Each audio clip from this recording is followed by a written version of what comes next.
Hey, what is up, guys? And welcome back to another Magic the Gathering online challenge. Once again with Eldrazi Ramp.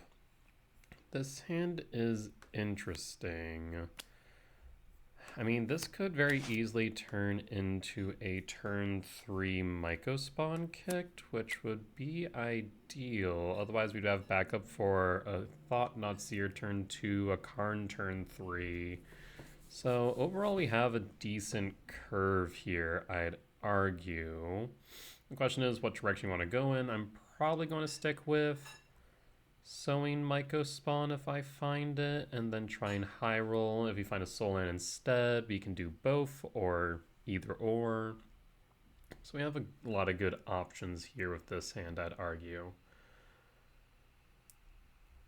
Waiting to see if my opponent goes down to 6 cards or keeps their opening 7.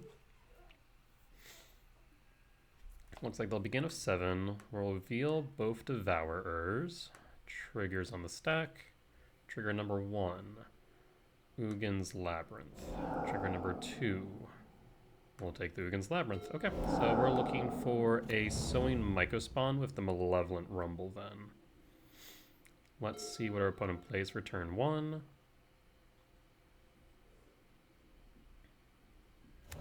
Mishra's Bauble.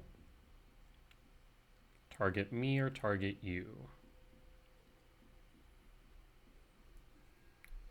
Activate the Mishra Bauble. They'll see Uggin's Lab on the top. Shifting Woodland tap, so this feels like it's Temur Grinding Station.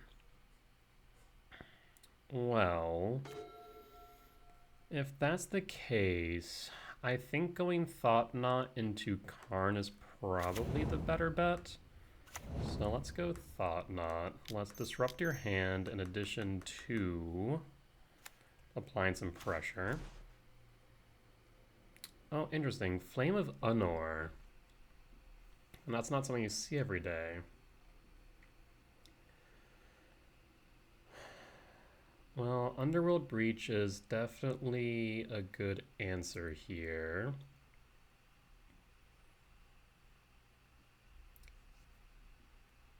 Rumble's another possibility. The biggest thing is right now, they don't have enough artifacts or amber to work. Actually, am I crazy or is this hand hot garbage? They can't cast Emery. They can't use Amber because they activated Mishra's Bauble. They can't cast Preordain. They can't cast Rumble unless they draw into a land. Am I confused or is this hand just god-awful?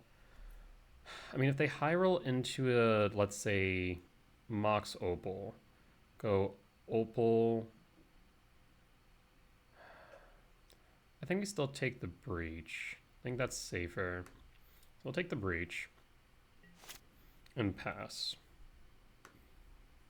It ensures we don't just die out of nowhere, and we'll be able to cast Karn next turn. Remind me, is this 5 damage to Planeswalker? To target creature specifically, that is important. Soul Guide Lantern, yes. Exile. Oh yeah, it is not up to 1. It is exile target card from a graveyard, period. Okay, Mox Amber, yeah.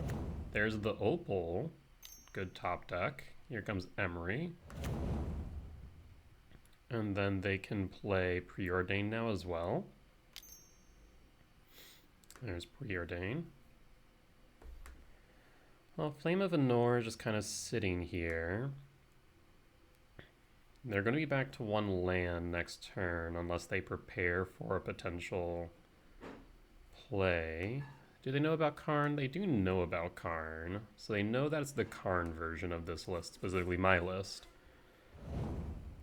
2 top, 0 bottom. There's your land for turn. Okay. Well, I think we just go Karn, grab Tormod's Crypt. A second Karn is even better. We love that. So Karn the Great Creator.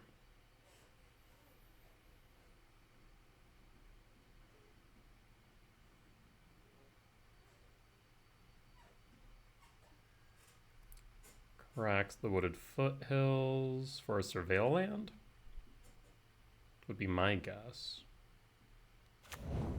For Steam Vents. Shocked. Well, I guess to sacrifice the artifact and to draw a card? Yep, they'll draw a card. That makes sense. Looking for outs. We'll minus Karn. We will grab a Tormod's Crypt. Cast Tormod's Crypt.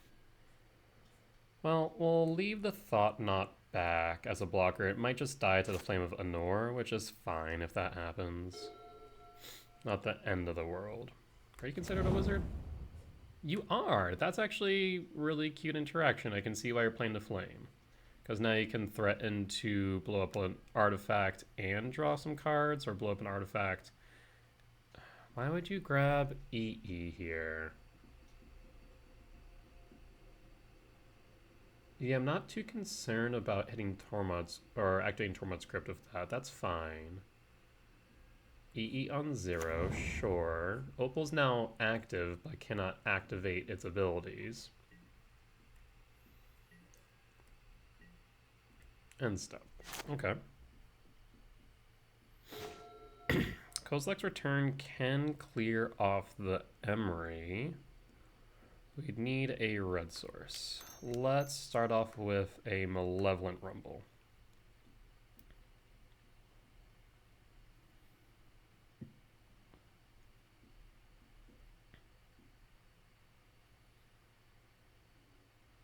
Opponent's thinking.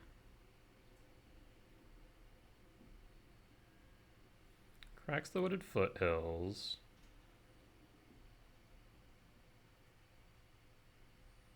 Will you cast Malevolent Rumble? Oh, not Malevolent Rumble, Flame of Anor. Shocking the Stomping Grounds. Here comes the Flame. Probably destroy Thought Knot, destroy Tormod's Crypt.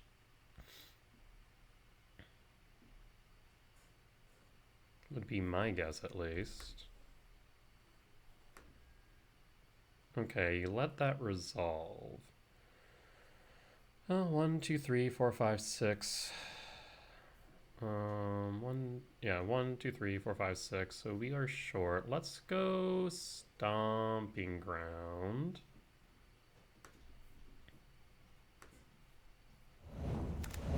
Let's shock it in.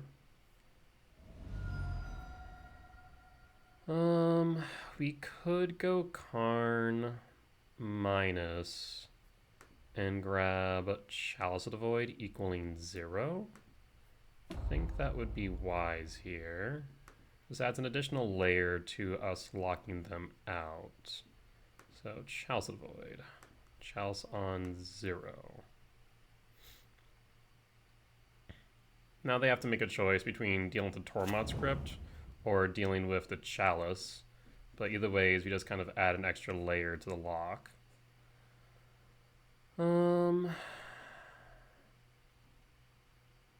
We have enough mana for the Kozilek's Return regardless.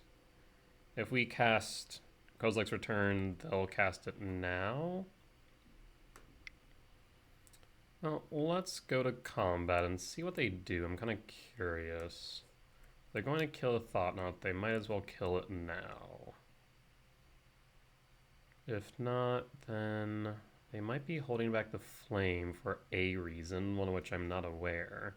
Maybe to attempt to kill the Eldrazi spawn, so that way they can tag in with Emery. Like, it's a thought. I don't think it's a good one, mind you, but it is a thought they could have. 1, 2, 3, 4, 5, 6. One land short of this Devourer. We do have another Karn sitting in the wings. There's the Flame. Yep, that does as I expected it to do. So that is fine. Thought Knot will draw you a card. My only concern with casting Return now would be they could theoretically... No, there's no world where they'll be able to Shifting Woodlands and attack. So, it might just be correct. Is there a reason to? No, we're fine. Just holding. I don't need to be too aggressive right now. They don't have a consigned memory main. I mean, for all intent and purpose, also have a blocker.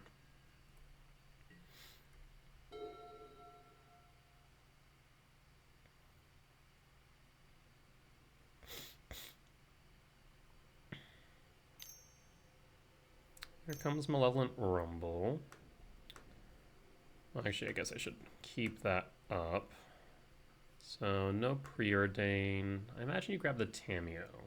And that actually would work out perfectly, because then we can take out Tamiyo and Emery all in one fell swoop.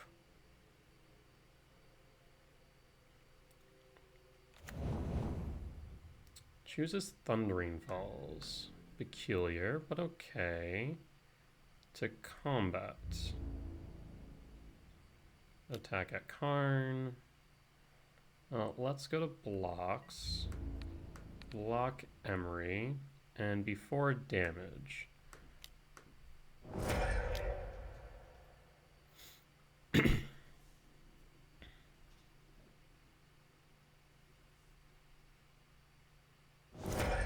Alright. Well, Emery down. Yeah, that Thundering Falls you can cut or play. Yep, trigger resolves.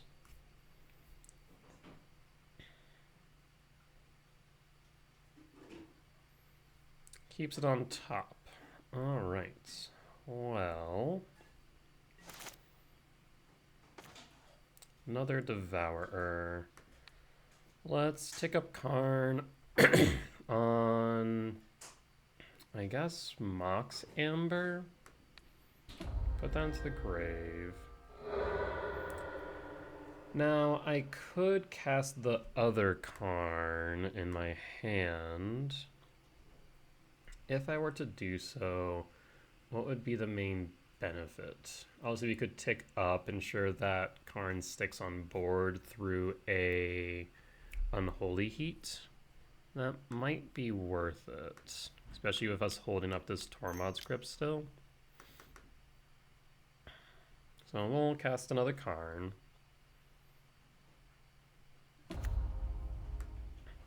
Keep the new one, tick up Karn on Mox Opal. And pass. We'll hold up the ability to respond. Mox Opal, yep. Another Emery. Yeah, that resolves.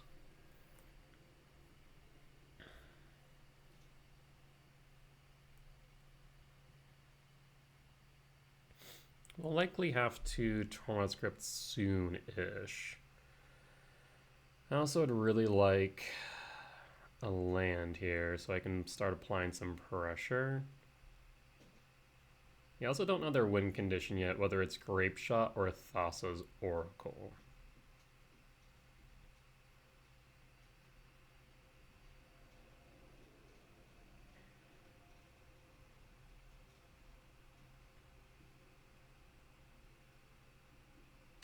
I mean, even if it is Thassa's Oracle, if I get rid of Underworld Breach, what happens then? Not much, right? We actually could grab Soulless Jailer, funny enough. And that will add an additional lock piece. Well, let's go ahead. Do we minus for Soulless Jailer? That's the question, right? It adds an additional lock piece. Because Soulless Jailer reads... Permanent cards and graveyards can't enter the battlefield, and players can't cast non-creature spells from graveyards or exile. So that would lock down Emery without us having to use Tormod script. And Karn will still be insulated as well. So let's grab the Soulless Jailer and hold up the Kozilek's command. So now this acts as a blocker for Karn. This also allows for us to hold up Kozak's command, X equals 2 if needed, to ramp into Devourer. So I think overall this should be good.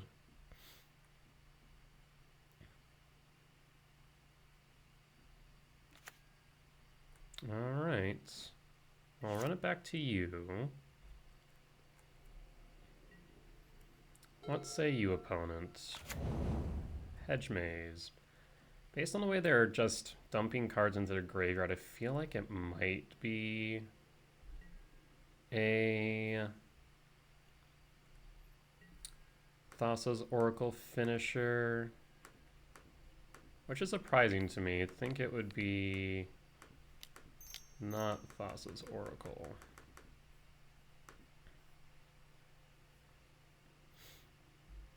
Like I said, I just need to start applying pressure to the board. Rumble and Thought Knot. Both are good. Thought Knot could be interesting if they have the win condition in hand. 1, 2, 3, 4, 5, 6, 7, 8. So we can rumble. And opponent's going to concede out, which I think is reasonable here.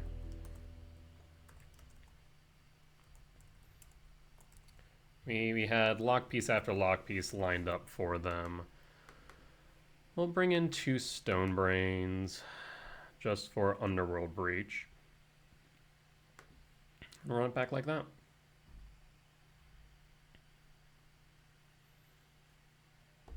Yeah, learning how powerful just holding a Tormod script is against Grinding Station. Just going Karn, Tormod script, sit on it, I think is the right move 99% of the time. And then as long as Karn stays on board, that's when you can grab Engineered Explosives to get rid of the constructs. You can grab Soulless Jailer to lock them down further, or Chalice of the Void to lock them down further. Like, we have, at this point, so many different lock pieces for this deck, where I'm not as worried about it, especially knowing more and more about how they win. It's taken me some time to really piece together, like, all of their potential lines. I do think they kept a weak hand, though. I guess it would have been much better if I hadn't stripped out the Underworld Breach.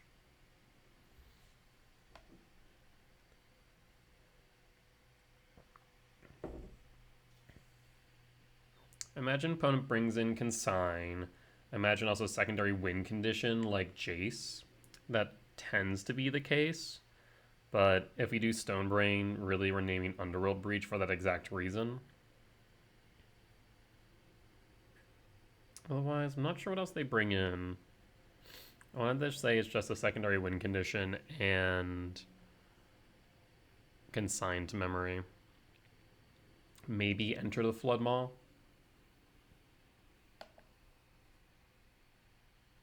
Is it Enter the Flood Maw? Is that the bounce spell from Bloomburrow? Either ways. On the draw for game 2.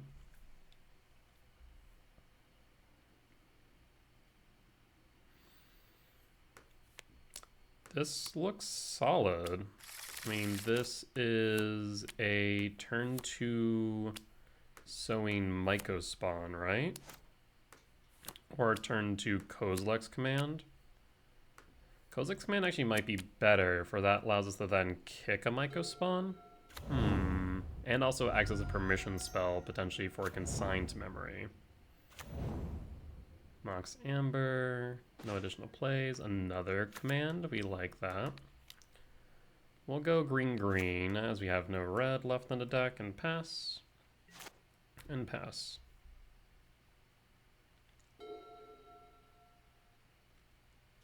You might need to get rid of Tamiyo, potentially. Malevolent Rumble. No Consign. I imagine you bring Emery. That would make the most sense. Yep. Attack. You'll then make a Clue, and then cast Emery on second main. Yep. That makes the most sense to me.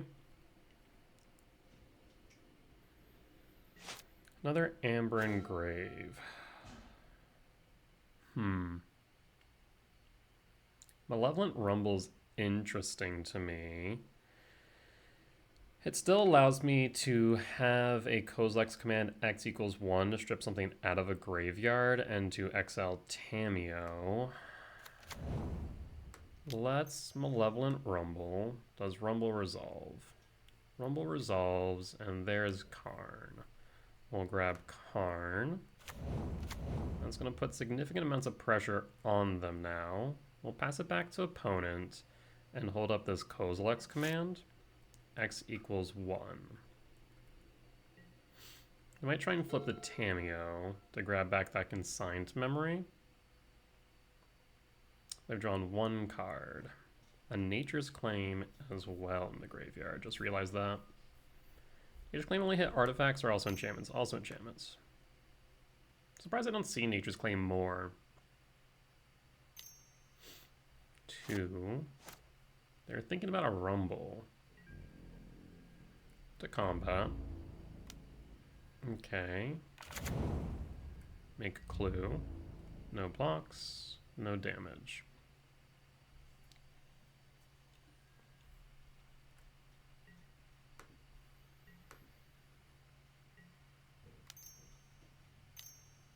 Crack a clue. Yep, clue number 1. And then crack second clue. In response to the trigger, we will Kozilek's command.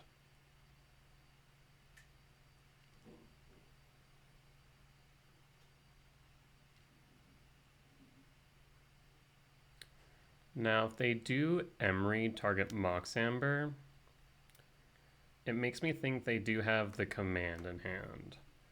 So what we'll do is we'll exile. But that means I'm going to be short of mana, aren't I? I think I need to. Because then they'll be holding up a consign. If they do this, they'll still be able to crack the clue though, won't they?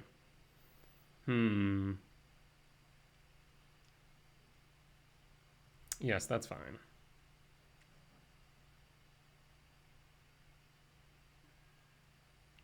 Play the Amber.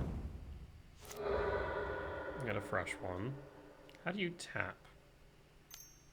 Blue. Okay, so you are holding up a consigned memory, I think.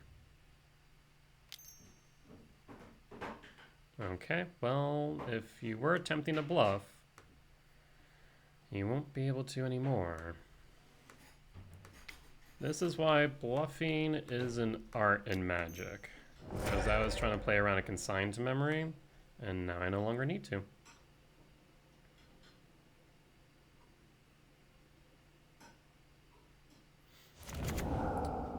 Perfect. You'll draw your card. You can find a land. Now, they could have a consigned memory still for Karn, right? I was hoping to not have to play around it. We could Malevolent Rumble. We also do see Spell Pierce in the yard. There's a world where it might be better for us to hold up the Kozilek's command. If we play Sowing Mycospawn, you know what, actually, let's go Rumble. I think Rumble's correct here with this 1 land sitting around. We will grab an Eldrazi Temple, no, an Ugin's Lab. Grab an Ugin's Lab. Play Ugin's Lab. We will imprint Worldbreaker.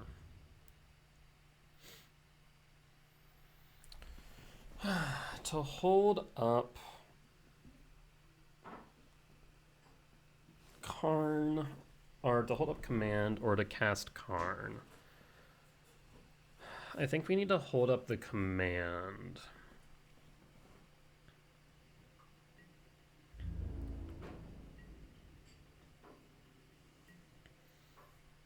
Like, they know about the Karn, obviously. Now, there's no consign up. Really tempted to get rid of Emery in this moment. Is that worth it, though? I don't know. I'll let that resolve. Maybe Emery was correct, so that way they're down a land. Steam Vents tapped. Yep.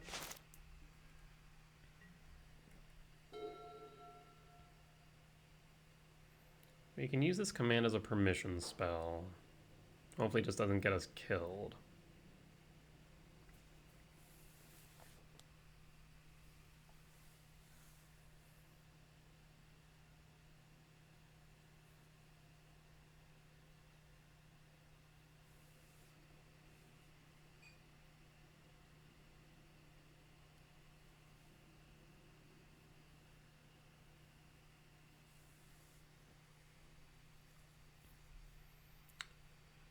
Maybe there's an argument for when we cast Malevolent Rumble, we used 1 green from Utopia Sprawl in the forest and then sacked an Eldrazi spawn in case we found a soul land. It would have allowed me to then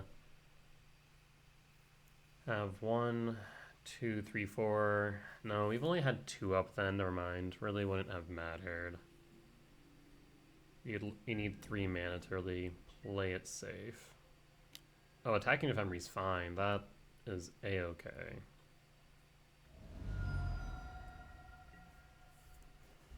Okay. Well, like I said, let's use this as a permission spell. If we were to get rid of anything here, not much. So, we'll just ramp. I'll have to respond to something. Do we see a Consign or a Spell Pierce? We have the mana up for Spell Pierce. Interesting. What was that? No Sprawl. Devour might not be a bad idea. It threatens the Emery. 1, 2, 3, 4, 5, 6, 7. You'd have 3 left over though, which isn't great. So I'm gonna put that on the bottom. Wooded Foothills. Probably going to help out a lot here. Beseiju. Yeah, that's fine. That is by no means the end of the world, in my opinion. Islamic Grounds tapped.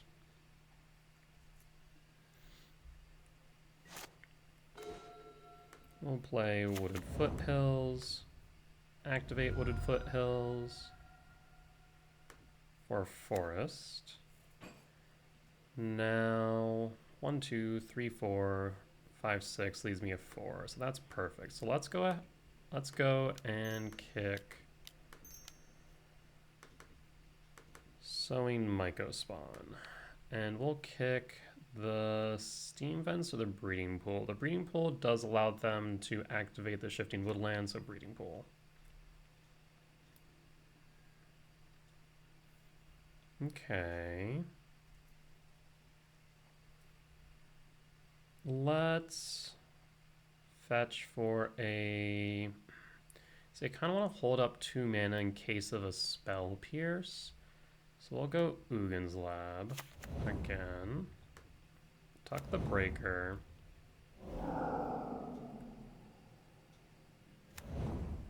And let's attempt to cast Karn.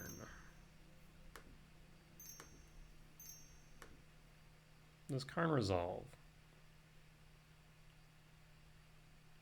Consign the memory. I've been sitting on that for so long. 1, 2, 3, 4, 5, 6, 7. So we can cast Talisman of Impulse and pass. Alright, well, do you have the win in hand? We've been kind of playing this back and forth for a while now. Rumble. Spell Pierce, Flame, you get Bobble, I imagine? Chooses Wooded Foothills, okay.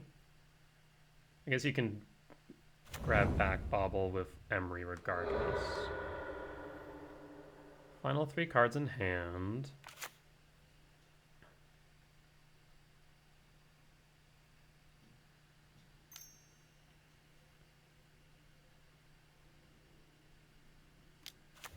Another Emery.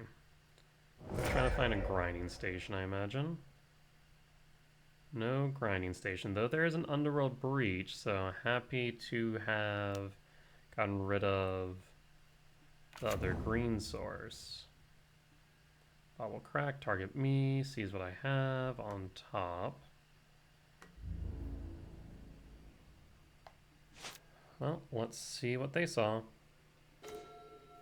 Cavernous Souls. Well, we'll play Cavernous Souls, name Eldrazi.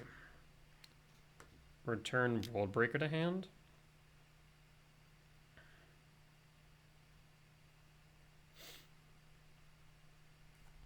Now, how many embers do they have? Just 1, 2, so they still can loop with a breach.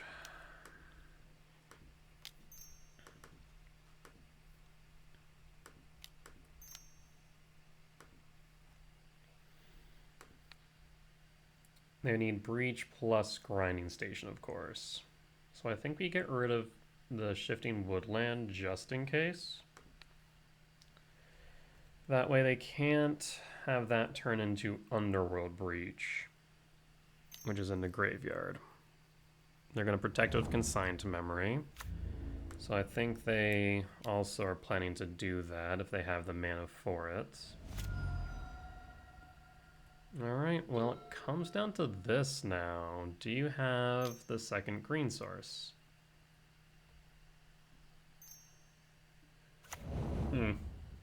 Doesn't matter, you have the Underworld Breach. Alright, well, let's see what your win conditions are, because we didn't get to see that in game 1, but we will likely lose game 2. I wonder if a Kozilek's Command X3 threatening to exile the Emery would have elicited a more significant response and force them to use Consign to Memory. At the same time, they knew full well we were sitting on Karn, and they knew that if Karn resolves, that I win. So hard to say.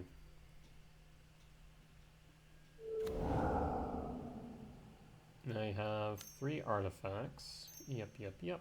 Malevolent Rumble. You're still looking for a way to find a grinding station, though. You haven't found one yet.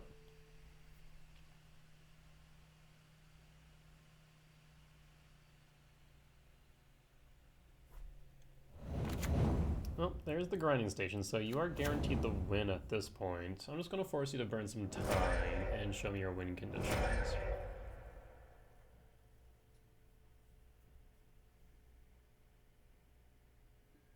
There's the grinding station. Yep.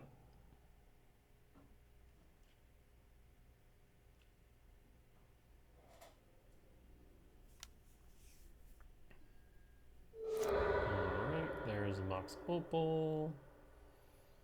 We'll grab back Mox Opal. Generate blue, I imagine, or red. If it's red, it suggests Grape Shot. If it's blue, it suggests Thassa's Oracle. So blue suggests Thassa's Oracle. Could also be Jace. We have not seen any win conditions yet. Yeah, the only thing that I can think of that may have changed the course of the game may have just been the Kozilek's Command X3 to threaten the Emery. I'm not sure if that would have elicited a response or not, but maybe I should have been more aggressive in trying to get them to respond with that consign that we were playing around. I just don't think there was a world where that consign isn't just sitting there for Karn at all times, right? There's a Thassa's Oracle. Okay, so it looks like Thassa's Oracle is the card. Don't play Thassa's Oracle yet, because you're going to not be able to win. Well, unless they have another win condition in hand, looks like Thassa's Oracle is the win condition. Yep, you win. Let me just confirm here. Yeah, looks like Thassa's Oracle is the win condition. Like I said, unless they have it in hand or remaining in their library. Well, we'll run it back all the same. Nothing to really change here, and we guessed more or less what they were planning to do, so no surprises there on our end at least.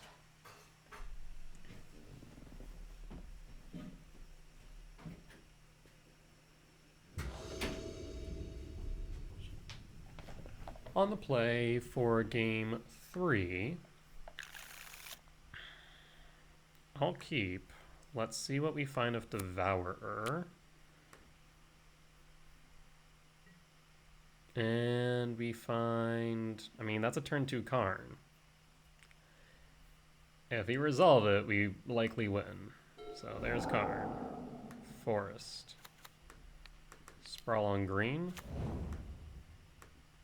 Pass. Unless they hold up a blue source and just sit there. Seeing that tap's the best thing I could have seen all day. Oh, unless do you have enough for Mox Opal? You do not. Alright, well, unless you somehow have a force negation. Karn the Great Creator?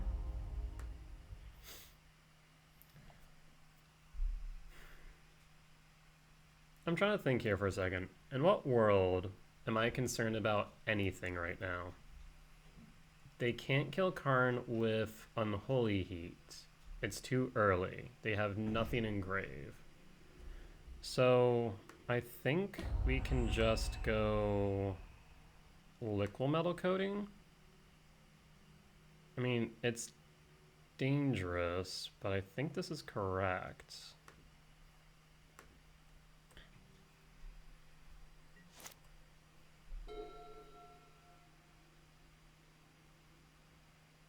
Because, yeah, you can Unholy Heat Karn, but that does nothing. Saga, not worried about.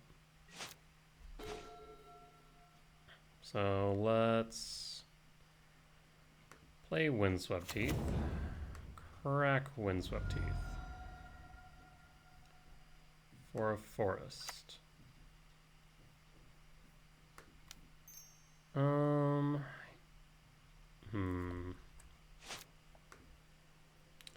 Let's cast Liquid Metal Coating. Does Liquid Metal Coating resolve?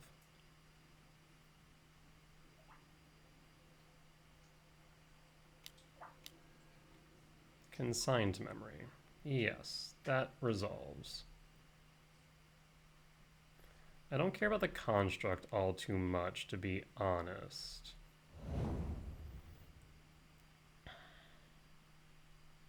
We can play around that just fine. If we take down, there's a chance of Unholy Heat. So Karn will tick up on the Mox Opal. And we have Kozilek's Command as backup. 2 types in Yard. Do you have another land? You do.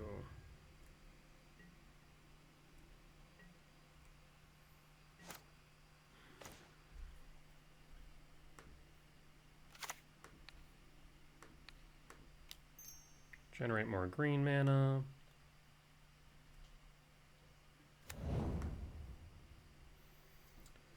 If we tick down Karn, we do risk an Unholy Heat. So taking up is probably the safest bet.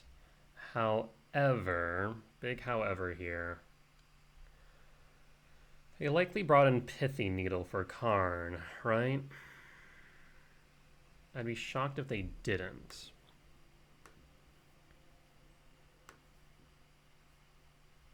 How does Solar Shaler read again? No, so nothing about libraries. We could grab EE, of course. We could preemptively grab a Might. We could tick up. Let's tick up.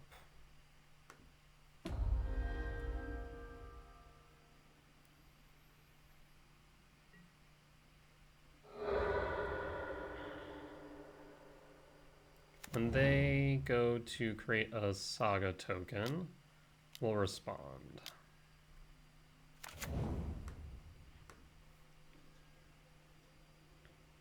So 1, 2, 3, 4, 5, 6, 7.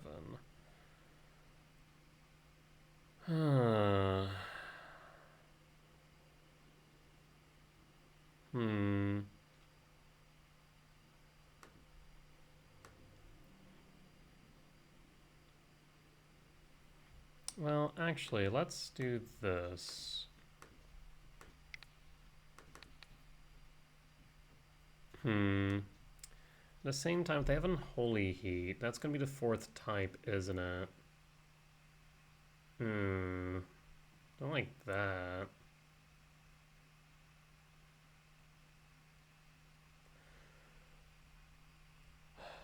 Let's move the next phase. See what they do with this Saga. They make another construct? Well, that tells me a lot. Okay. What do you grab? Pithy Needle, I imagine?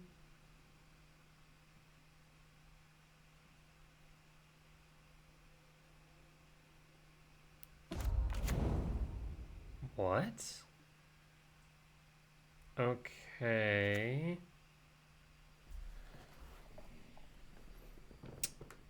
Huh. Yes, you can attack. Color me very confused. So we can... Your Karn doesn't take the hit. He can scry. Color me very confused.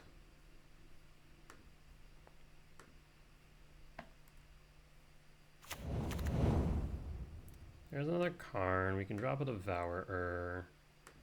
Drop the Stomping Grounds. Go top and top.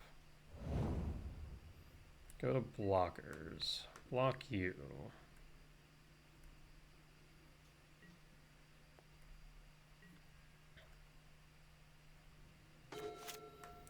Sowing Mycospawn kicked.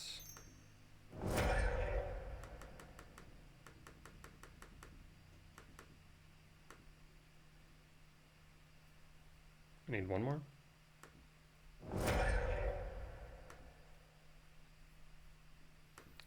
Let's kick your blue source out. Grab Eldrazi Temple. Actually, Sanctum of Ugin. We need to finish this quickly.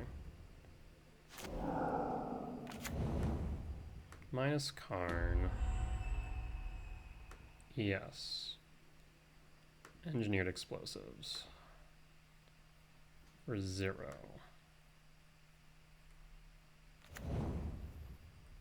Pass.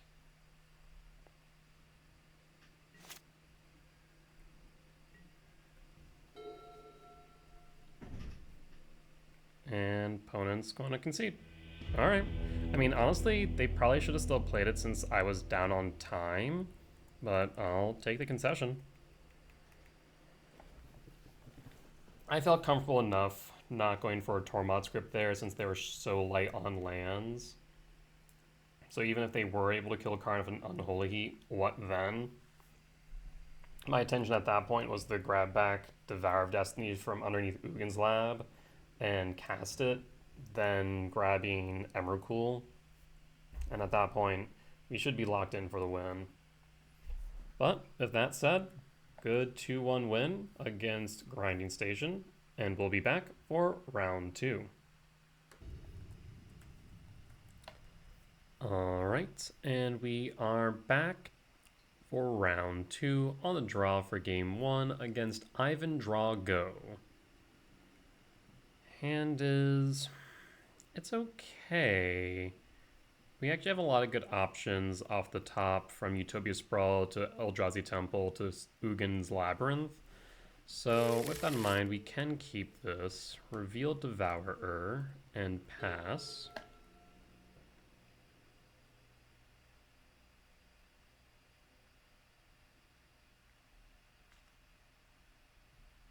Opponent did keep 7. Water Graze untapped. That tells me this is probably going to be Temur Oculus. Wow, we whiffed across the board, but we did find a Malevolent Rumble. What are the percentage chances of whiffing for a Soul Land or a Utopia Sprawl? That's what, 11? 11 out of 53, so I mean 20% chance per card seen. I mean, that's roughly 80%. Yikes. Well, we'll go for the Rumble and pass. And pass. Well, let's see what we hit off of the Rumble. We actually might want to exile Tamiyo with the Kozilek's command. There is a thought to do so. And Rumble next turn, the turn after. Tamiyo normally doesn't show up in Temur Oculus, so that makes me a little bit inquisitive too.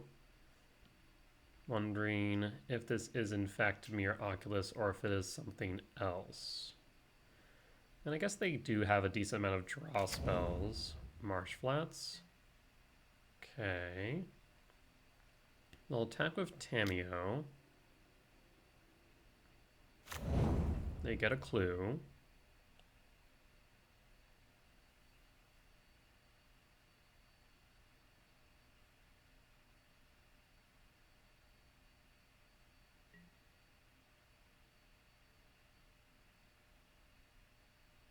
And they go a second main. Now what? Do they hold up for counterspell? That would make the most sense. They crack the Marsh Flats. Okay, so maybe this isn't the Temur Oculus, because this is Esper colors? Oh. This might be Goryo's. Yep, this looks like Goryo's alright. Well, they flipped the Tamiyo. We did find a Soul Land after all. We will tuck the Devourer of Destiny. And we'll hold up the Kozilek's command.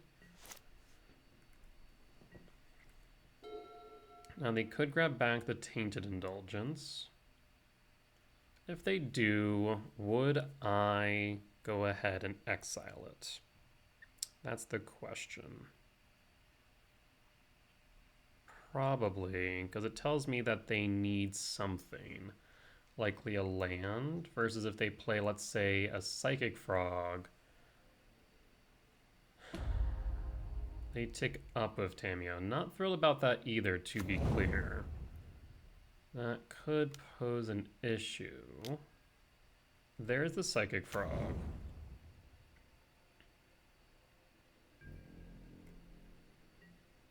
Go to end step. Do you have a Spell Pierce or a Consign to Memory?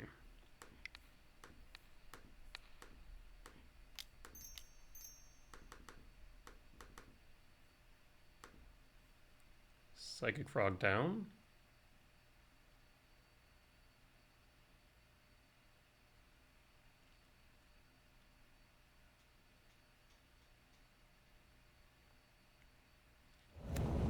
Psychic Frog down. They did not pitch anything. This Tamiyo does concern me though, because after next turn they'll be able to ultimate it. We do have this Devourer sitting underneath the lab though. 1, 2, 3, 4, 5, 6, 7. So, oh, looks like our opponent lost connection then rejoined. Okay, let's play a forest. 1, 2, 3, 4, 5, 6, 7. We'll just hold up the command, and if in instance nothing comes to pass, we'll untap, we'll return Devour to hand and exile the Tamiyo. It might be a little bit risky, I do recognize. Marsh Flats Crack. For Shadowy Backstreak, Surveil Trigger resolves. Faithful Mending in the grave. So definitely feels like Goryo's.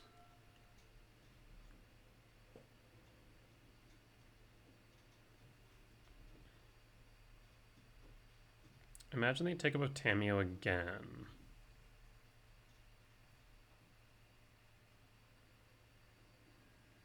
They do. Okay. Plains.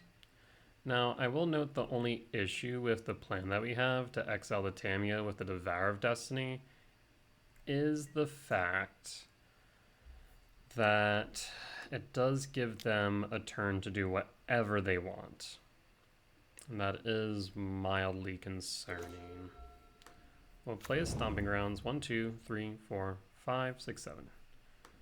At the same time, giving them the ability to draw half their deck just really isn't an option we can take.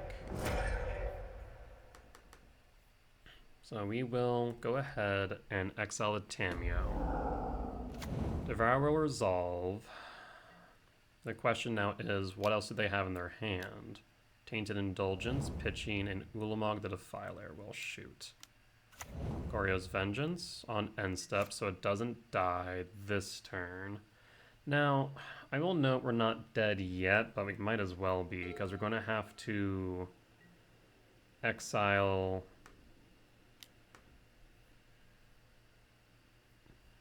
Oh, I was trying to figure out where the 7 was coming from, but for my Devourers in exile. Yeah, we sacrifice 7 permanents and take 14. I mean, you have control of the game now, is the problem. So was it correct to exile Tamiyo? Oh, and Ephem on top of which?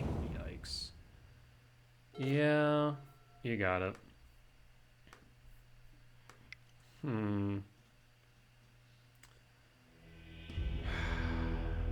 Yeah, I'm not sure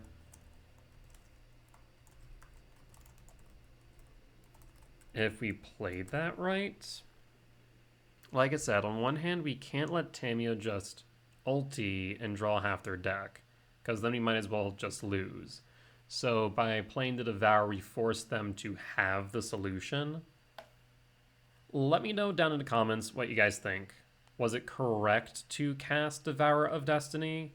Should I have dug for something else in addition to? Should we have held up the Kozilek's return? I don't know. Because they would have had unlimited hand size, right?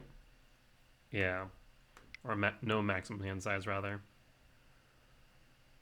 Well, we will put in Stonebrain, cut the returns, and run it back.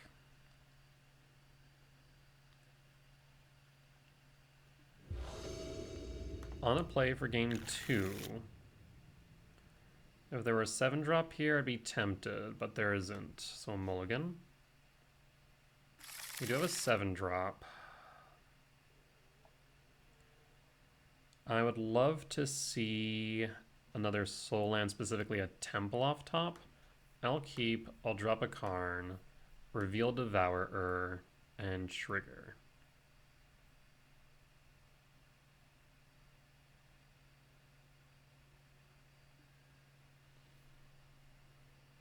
We'll go with the Malevolent Rumble. Play Lab. Devourer. Again, I find myself in a situation where I probably should have played a Stomping Grounds tapped, but did not.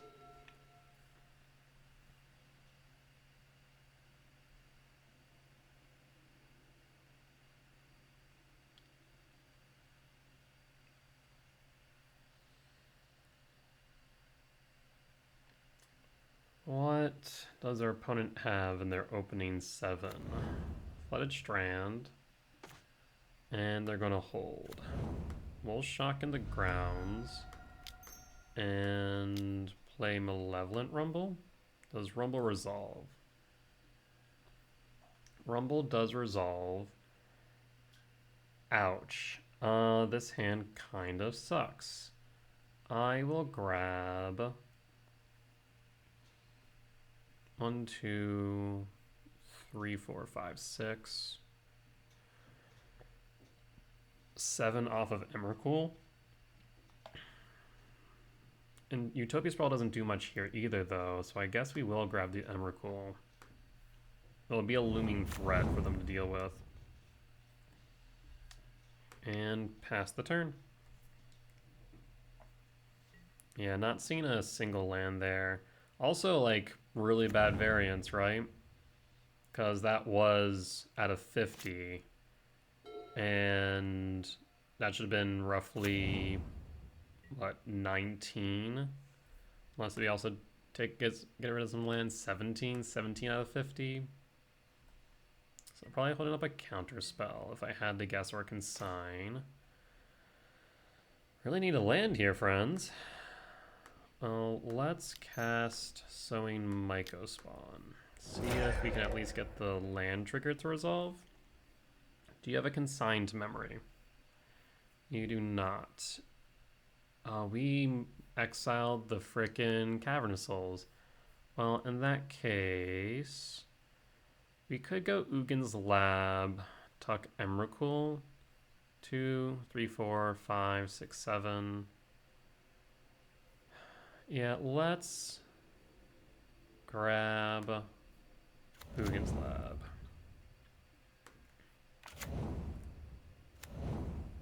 Okay.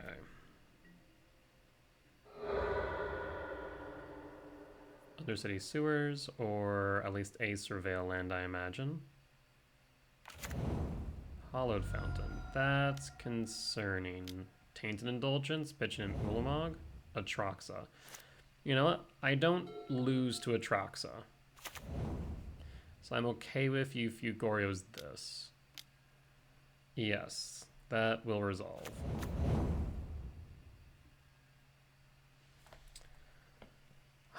I suppose, was there an argument for casting Karn to grab a Tormod script? Chooses Ephem, Solitude, Thoughtseize, Marshflats.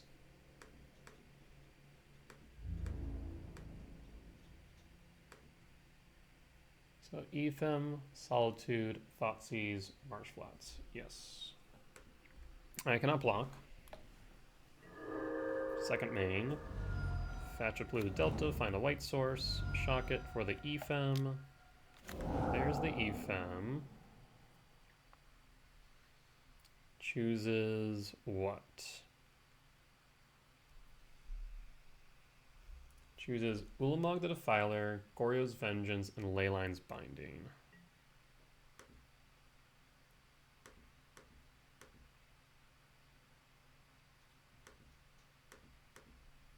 All right.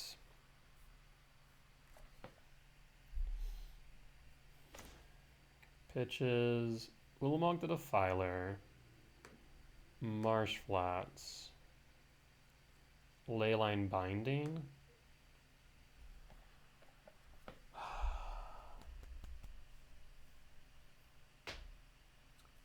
So if they have a force negation,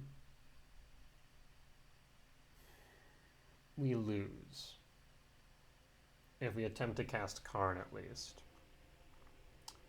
If we cast Thought-Knot Seer,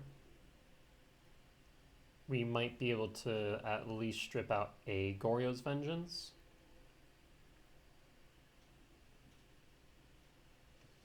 Of course, they could, if they really wanted to just close out the game, they could attempt to Ephem an Atraxa and dig for another Goryo's.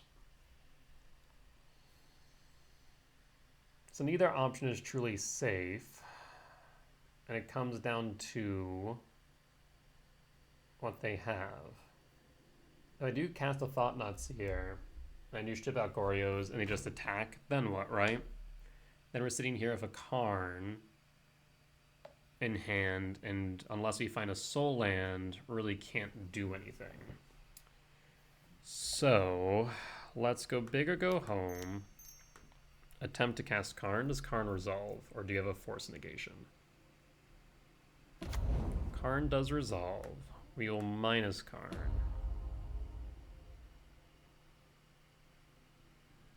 Yes. We will grab a Tormod's Crypt.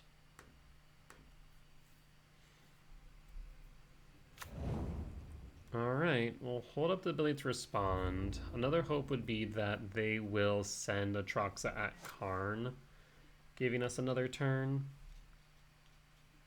They choose not to Ethem Atraxa.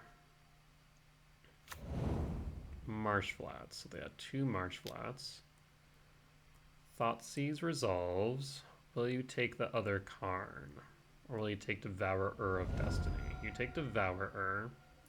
So you're concerned about me drawing into a soul land. Atraxa does go after me. Okay. Now, there is a benefit to this. If they do, and they do not have a way to counter something like an Ensnaring Bridge and or to remove from board Ensnaring Bridge, it does give us some turns. So that would be the hope if they do choose to go for our life total and not for Karn.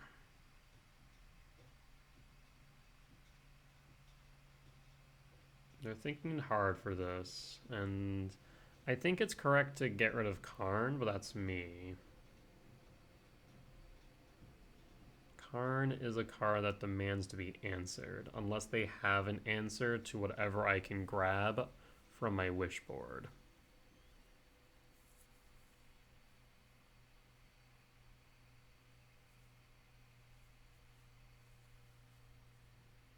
And this matchup never felt as bad on Eldrazi-tron. Yes. I will not block. I cannot block. I go down to 4, you go up to 25. End step. Pass to me. Kozilek's command doesn't do it, so we'll minus Karn. And I will grab an Ensnaring Bridge. Does Ensnaring Bridge resolve?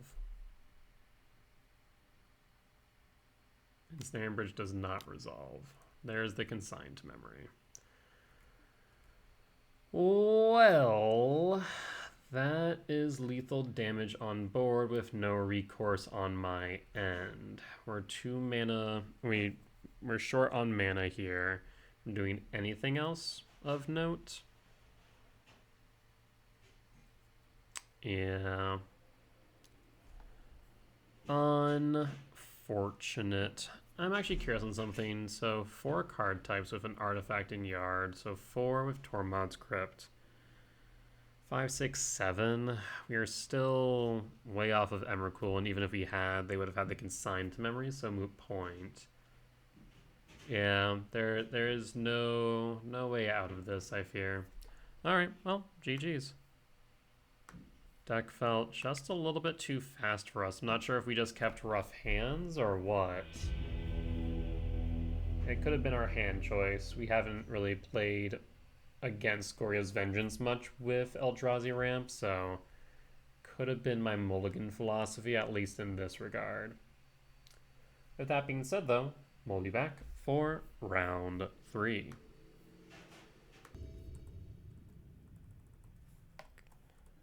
Alright, and we are back for round 3 on the draw for game 1 against Dream Puffs. This hand is keepable. We have Worldbreaker, so Ugin's Lab, Imprint, Ugin's Lab, Imprint, Worldbreaker, Cast Talisman, Play Lab, Cast Rumble. Yeah, it seems reasonable. We'll keep. And pass. Let's see what we're playing against. Polluted Delta. Well, could be Oculus. Let's see if we eat a spell snare. That would be actually really unfortunate if we do. Thankfully we don't. We'll pass. Sewers. Surveil trigger resolves. There's a Kiora. Well, Kiora is unusual in this list. Fascinating.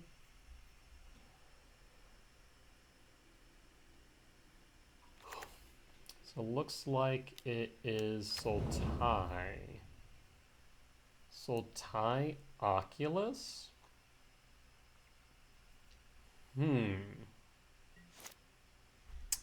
Well, I'm not sure how to feel about this.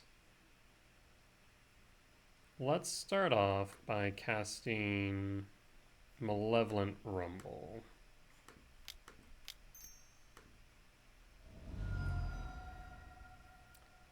Malevolent Rumble resolves. Another Ugin's Lab. We also have access to a forest and a sowing Mycospawn. My main issue with the Mycospawn is we can't actually cast it. Or, yeah, sowing Mycospawn, we can't actually cast it this turn. We could set up, of course, for a kicked Mycospawn next turn, but I'm also worried that we're going to see an Unearth of either Kiora or an Oculus, and that's concerning. At the same time, if we grab the forest, we can play the Utopia Sprawl. That ramps us further into Breaker. Let's grab the Mycospawn. Let's play Eldrazi Temple. And pass the turn. Actually, we'll hold up the ability to respond in case of a Bowmaster. They do have 5 in the grave. This is an Unearth. There's the Oculus. This Kozilek's Return's looking nice if we can get it into the yard. See, that was just kind of tempted about of, do we just put the Neoform? What the fresh what?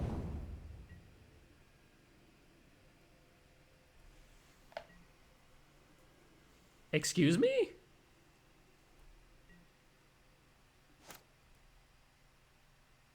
What? Sultai Oculus with Neoform. That's... oh boy. Yes. I was prepared for anything but that turn, opponent. That is absurd. Okay. Recourse. Sanctum of Ugin. We can cast Sowing Mycospawn. Yeah? But if Sowing Mycospawn, we can grab a forest. Get Utopia Sprawl on board. There's also a world. Okay. There's some interesting thoughts here. I will cast the Sowing Mycospawn. This will act as a blocker and ramp. We'll grab a forest.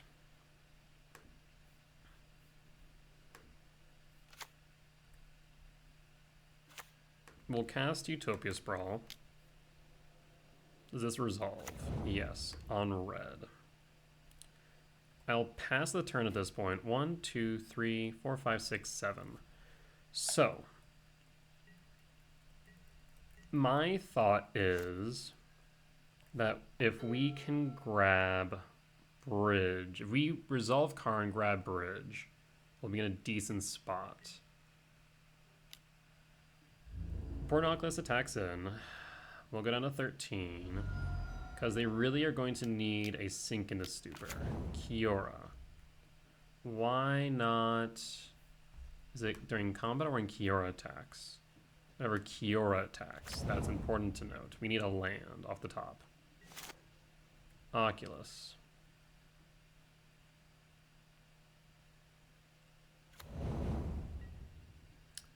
That is not a land. However... So there's a couple things to consider here. 1, 2, 3, 4, 5, 6.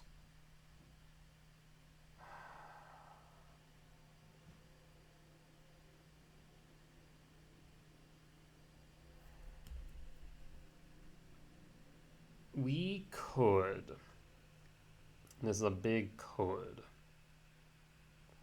cast Devourer of Destiny, exile Harbinger of the Seas. That unlocks my temple and lab. So after that, we'd then have 2, 3, 4, 5, 6, 7, 8. Not enough for both Kozilek's Return and Breaker. Alternatively, we could cast Karn, hold up red just in case for Kozilek's Return, but if Karn resolves, grab Bridge. Karn will surely die, but they'll be under Bridge. So I think we have more options doing it this way. Does Karn resolve?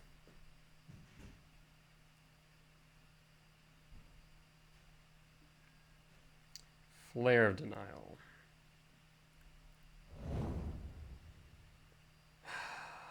Yeah, was not expecting that, of all things. I mean, Kiora down, so good there.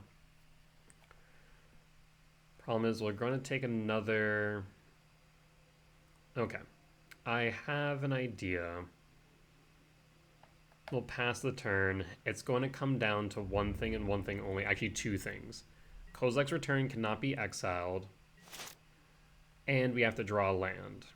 If we can accomplish those two things, I think we should be fine.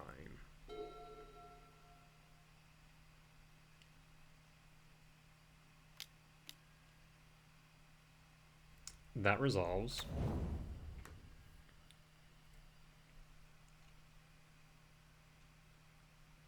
They whiff? Holy hell.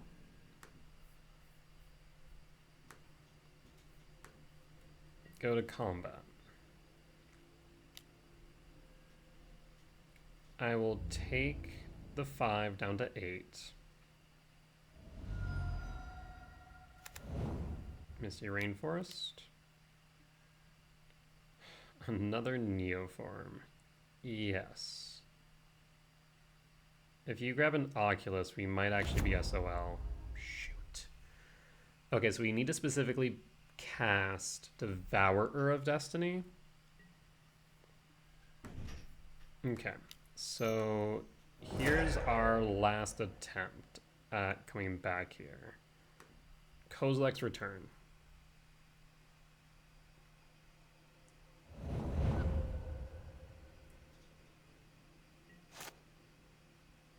Actually, we can only play the Breakers, the problem.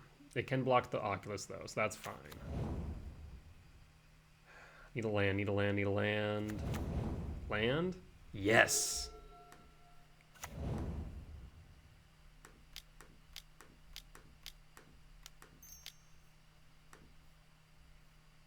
Trigger.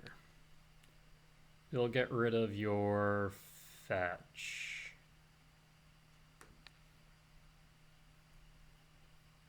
Yes. Okay, we now have a blocker. If we can cast Devourer next turn, we can get rid of the Oculus. They have no cards in hand. We might be able to turn this around.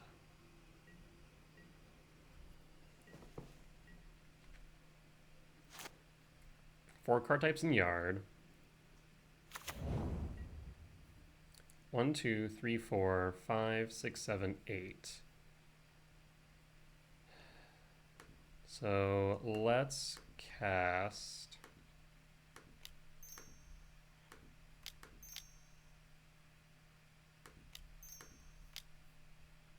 oh, one too many.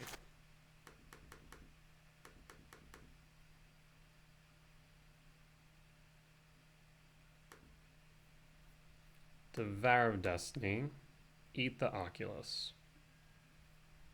So 1, 2, 3, 4, 5, 6, 7, 8, 12. We'd be one short for the Emrakul. Yes.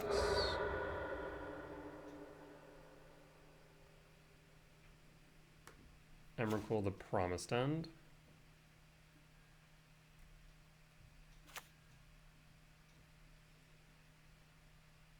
In some topsy-turvy world that this frickin' manifest creature is an Oculus, I am not going to attack.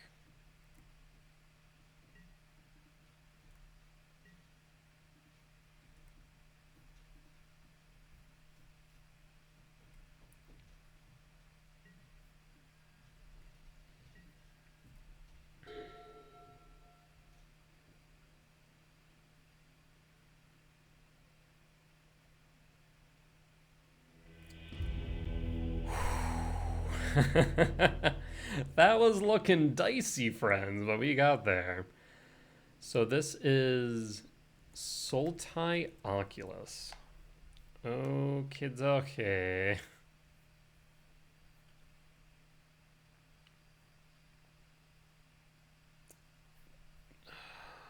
I will drop the returns. Bring in the dismembers. So this is the thing, right? Like, on one hand, the return saved our life. Like, hands down, saved it. On the other hand, dismembers will be really good for efficiently dealing with Harbinger of the Seas. And also an Oculus, too. Unless it's neoformed in, because who the fresh hell is expecting a neoform? Man, the Kozak's returns can be really good. Is it right to cut Sowing Mycospawn in this matchup? Do they really care about land destruction? They're really efficient with their mana. I mean, I think the highest cost card in their deck is probably 3. So, like, on the play, sure. But on the draw, maybe not. So maybe we cut both Mycospawn, or 2 Mycospawn for a turn, and keep it like this. So that way we can clear board of the X2s, still deal with a Harbinger if neoformed in, deal with a Oculus, and potentially clear the board. Okay. Let me know down in the comments what you guys think.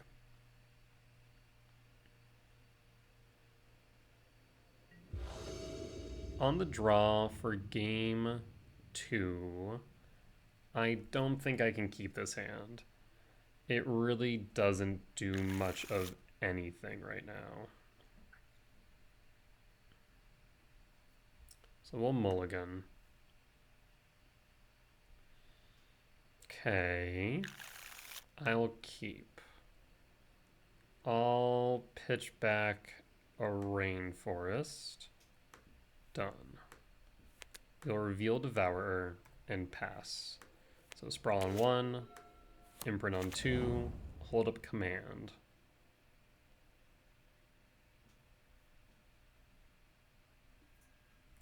Trigger. An early Karn can be really good in this matchup, but I think Thought-Knot Seer is more likely to resolve, so we'll grab Thought-Knot. Cast Utopia Sprawl on red. There's no hesitation in that, so I feel like they might not have a force in hand. Fetch with the Polluted Delta for a swamp. Archaeologist was expecting a frog. I imagine you grab the Neoform. Yes, so issue for Neoform is I cannot respond to it. So let's imprint. And I think we're more likely to resolve the Thought-Knot Seer than we are the Kozilek's Command. Well, that's just ugly across the board.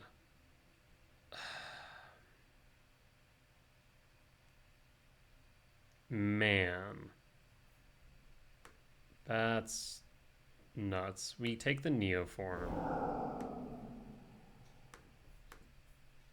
And pass.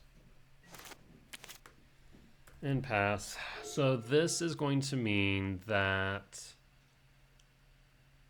our command is stuck in hand if they cast the Harbinger, which I imagine they will.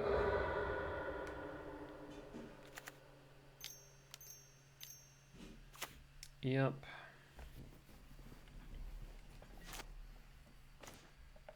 Well, that is a godsend. Holy hell. Did you draw a Force of Negation off the top? You did not.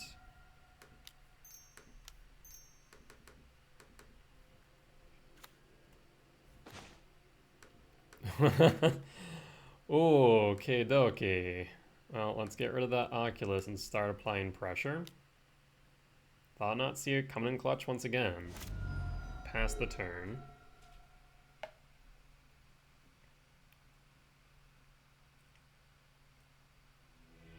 Oh, opponent's just going to concede. They must have drawn into nothing. But even if nothing, like, you still have turns. I've never understood conceding that quickly without, like, truly knowing you've lost. I feel like there are still plays here. You have a fetch. You could still draw into an Oculus. Yes, I have a Kozilek's command. However, but at the same time, I'll take the victory. So I won't look a gift horse in the mouth. Solid 2-0 win against Sultai Oculus. Wild deck to see. I think this is the second time I've run into it. And both times I'm like, hold on one second. What? Neoform? Since when? Wild card. That being said, we'll be back for round 4. Alright, and we are back for round 4 on the play for game 1 against Jonte.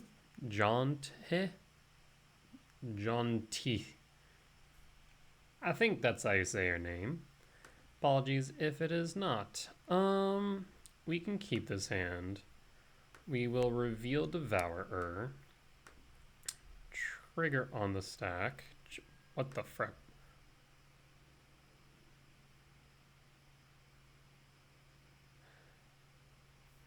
Okay.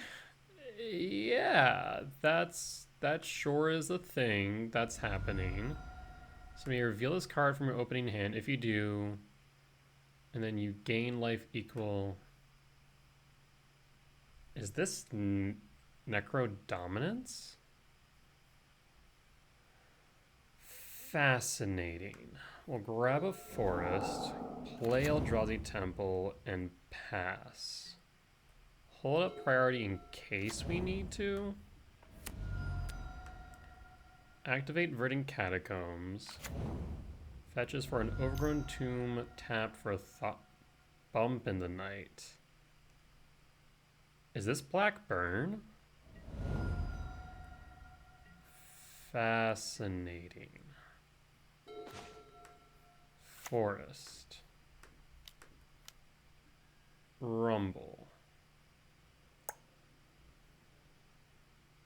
Shifting Woodlands. And pass. And I should hold up priority just in case.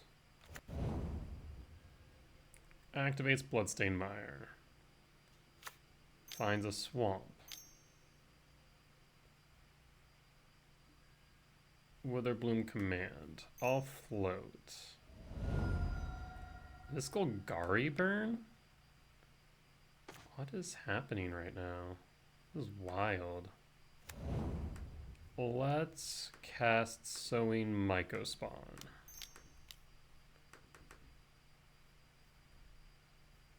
I'll fetch for a Ugin's Labyrinth.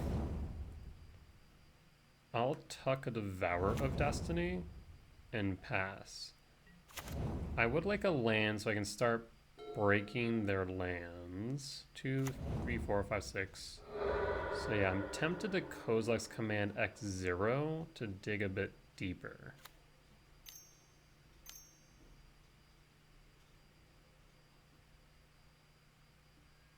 Witherbloom command.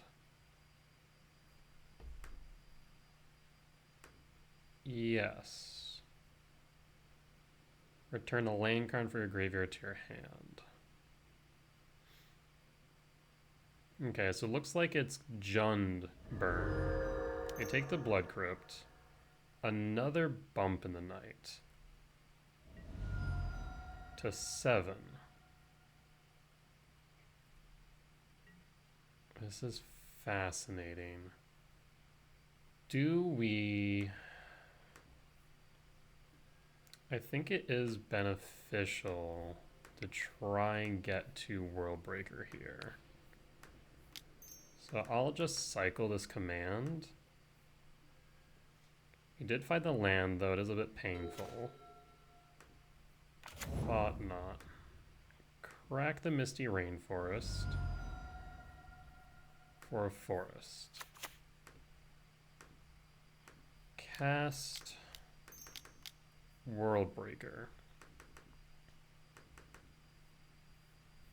Get rid of their green source. Go to combat.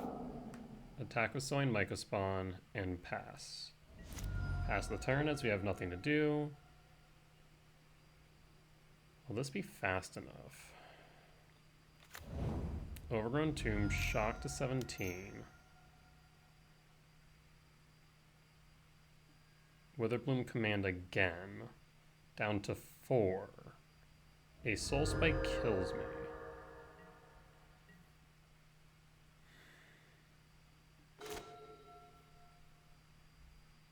I could cast Karn the Great Creator.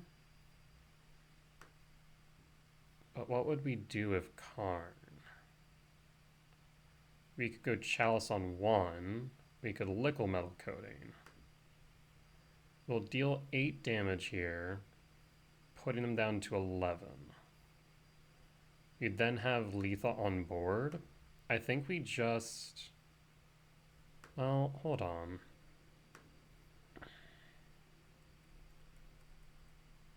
We could also Thought-Knot Seer. Let's first go ahead and attack. This will be 8 damage on the board.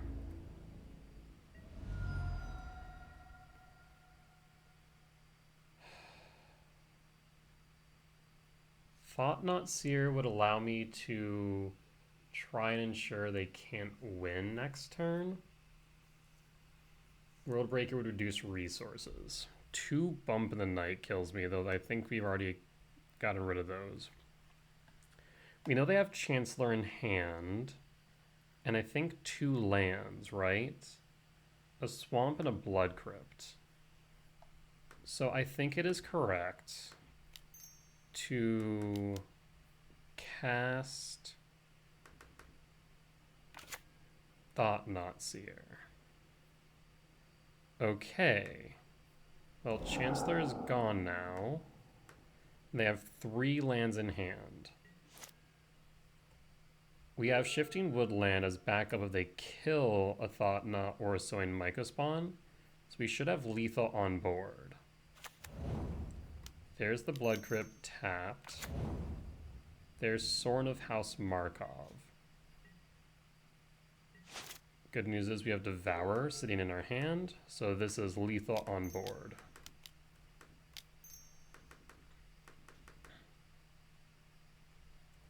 Go to combat. And we got there. Okay, so Jund Burn. Wild. Been seeing some wild decks recently, let me tell you. Alright. I'm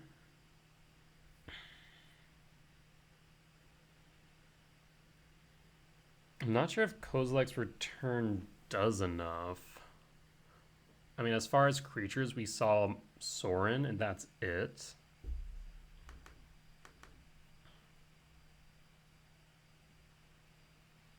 Like, we could bring in a Haywire Mite.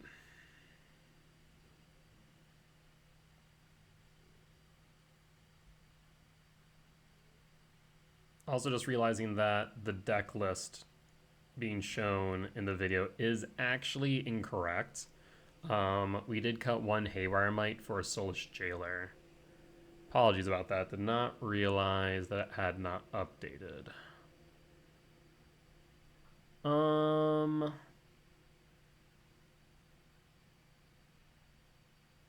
Yeah, I feel like the returns really aren't going to do much. So yeah, let's bring in the Might, and then bring in a Stone Brain, but like, what are we hitting with Stone Brain? I do fear for Soul Spike. I think that could kill us out of nowhere.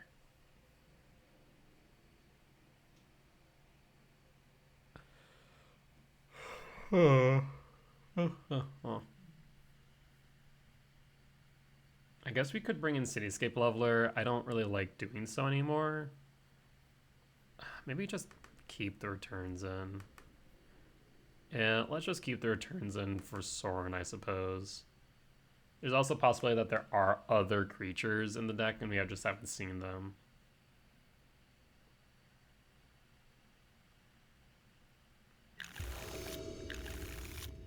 On the draw for game 2. This feels a bit slow, but we do have 2 commands, which makes it tempting. The thing is, like, we're not really applying pressure early, and I feel like in this matchup we kind of need to. I'll mulligan. I'll keep.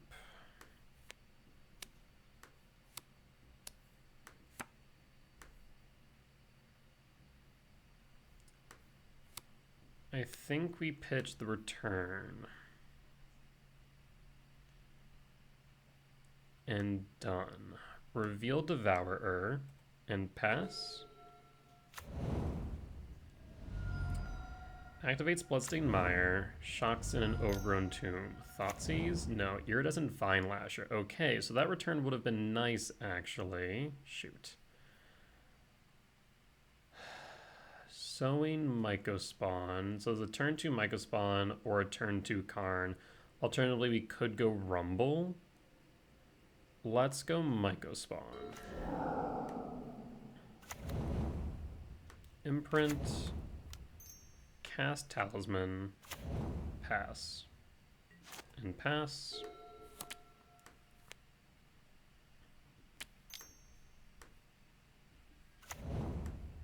Gonti's Machinations. Trigger. Sacrificing Verdant Catacombs. So that's 2 damage, 3, if we include the combat from Iridescent Vine Lasher. A second Vine Lasher? Okay. Yep, that return would be really good right now. We'll play a Forest. It's a bit painful, but we will cast Utopia Sprawl using the mana from Impulse to resolve it. I will go with red. Cast Sowing Mycospawn. And grab a Eldrazi Temple. And pass 2, 3, 4, 5, 6. So unless we have a soul land, we won't be able to cast the Devourer. I'd really like to because we are taking hits right now from these Vine Lashers. 2 damage per land. That's actually kind of absurd. And there's the Necro Dominance, so I was right.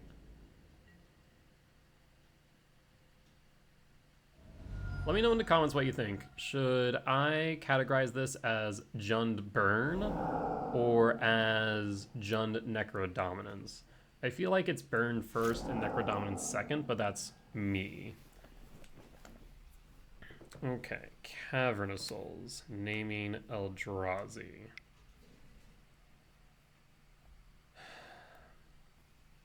So here's the thing, right? We could dig 2, 3, 4, 5 deep.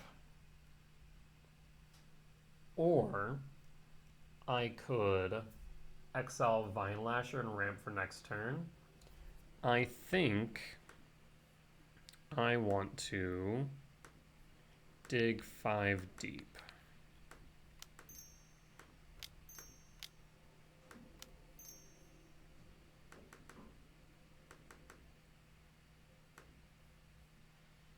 Let's dig 5 deep, hold up the talisman in case we need green or red.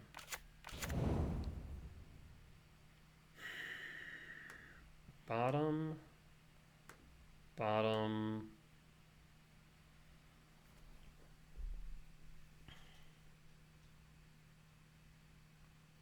Okay, we can do this. So let's go top.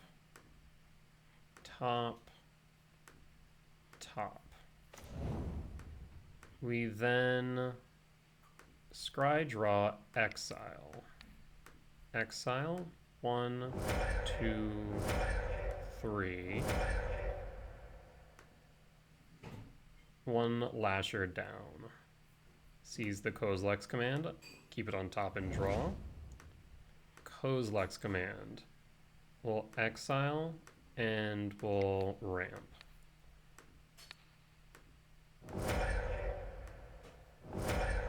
And 3. Fine Lasher's down. Attack with the Sowing Mycospawn. Put our opponent down to 8. Gonti's Machinations does trigger. Hold up the ability to respond.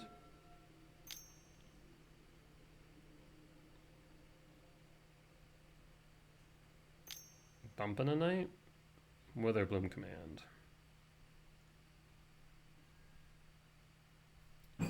Return and shock us. Yes. I guess drain us for 2. Bump in the Night? Nope, not yet. Gonti's Machinations. Down to 9. Sorin of House Markov.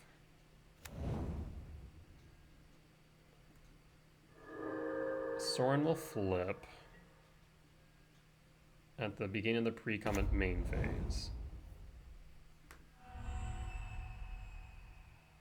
Sorin deals damage equal to the number amount of life you gain this turn to any target. And I think that's exactly 5. Shoot. Yep. Okay. Well. Interesting. So, Necrodominance.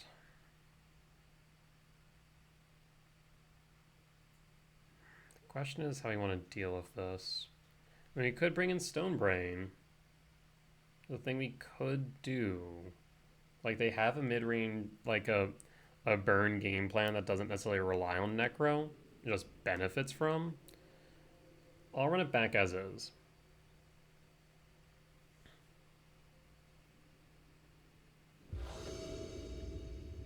On to play for game 1, or game 3 rather. Mulligan this hand. Keep this hand. Pitch.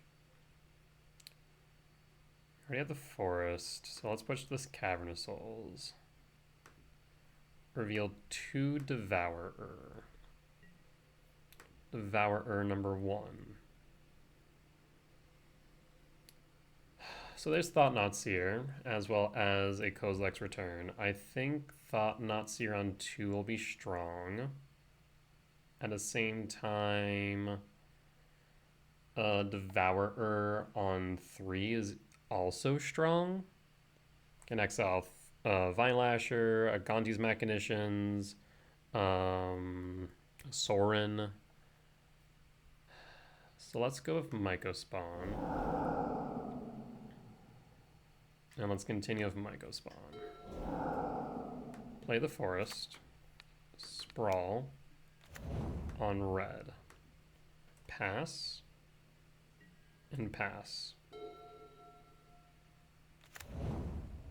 Overgrown Tomb Shock. There's the Vine Lasher. Play Eldrazi Temple. Cast Sowing Mycospawn. Not kicked. And fetch for Eldrazi Temple. And pass. And pass. Marsh Flats triggers Vine Lasher. Marsh Flats activates, grabbing an Underground Mortuary, triggering Vine Lasher. Mortuary Surveil trigger resolves. Bump a Knight in Grave. And looks like that's their turn. Emrakul in hand. That's fascinating. Well, let's get rid of Vine Lasher. This feels like a slow turn for them, or slow game for them so far, but it does make me fear a little bit for Necro Dominance. Devourer will exile the Vine Lasher. Attack with Sowing Mycospawn, putting them to 14. Passing the turn. If they play Necro, we do have at least a way to get rid of it in the way of Devourer. Burning Catacombs crack, and I think this is a Necro. There is Necro. How deep do you go is the question.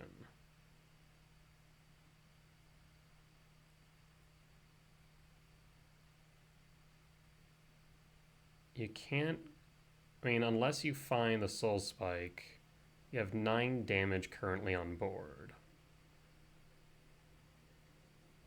They go down to 7. Do they find the Soul Spikes necessary to stay alive? They do. They go up to 11. They have a second Soul Spike.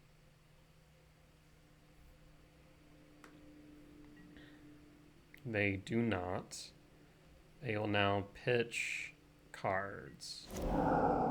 Okay, that is 1, 2 Necrodominances out. We will cast Devourer of Destiny and exile the Necrodominance. Go to combat.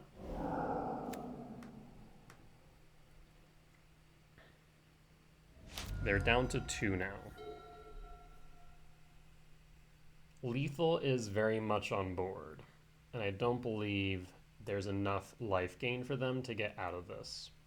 They would need a sweeper, a true sweeper to get out of this, I think.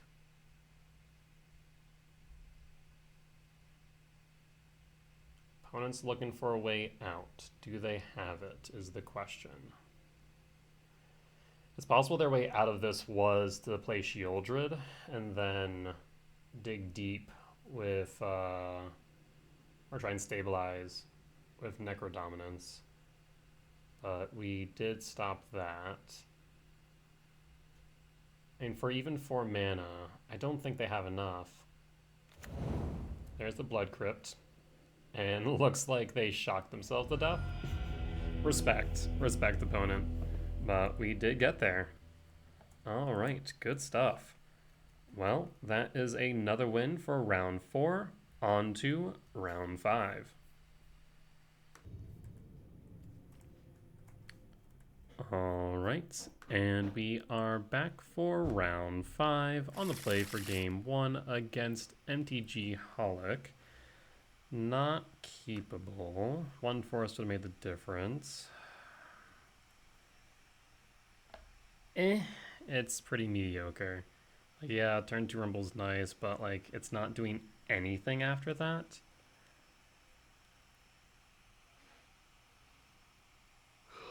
So I'll probably mulligan this as well. Yeah, better 5-card hands. The hope is that we find them.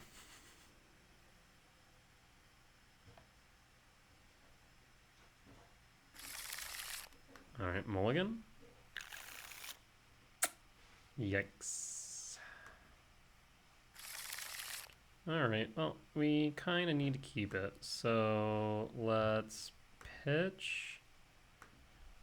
So, okay. We'll pitch across the board, and we're aiming for a turn 2 Karn. Reveal Devourer, trigger. Well, let's go with the Kozilek's command. Really needed a 7 mana value spell. I mean, a turn 2 Karn, especially into a non-interactive deck, would have been really good. Now, of course, if this is energy, then Karn wouldn't be as good. Marsh Flats crack. Okay, speaking of energy, looking like that's exactly what this is. Gydasol's Ragavan. Okay, so I'm now a bit happier for this Kozilek's command. No imprints. And pass to opponent. We will cast command on beginning of combat.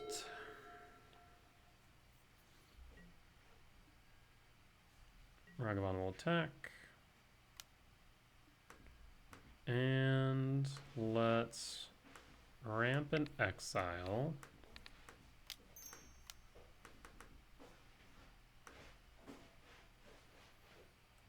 We'll hold up the ability to respond, just in case they decide to Galvanic Discharge or Static Prison the Eldrazi spawn token. There's Guide of Souls. Arid Mesa, so they did not keep a land light hand like I was just hoping. Thought Nazier.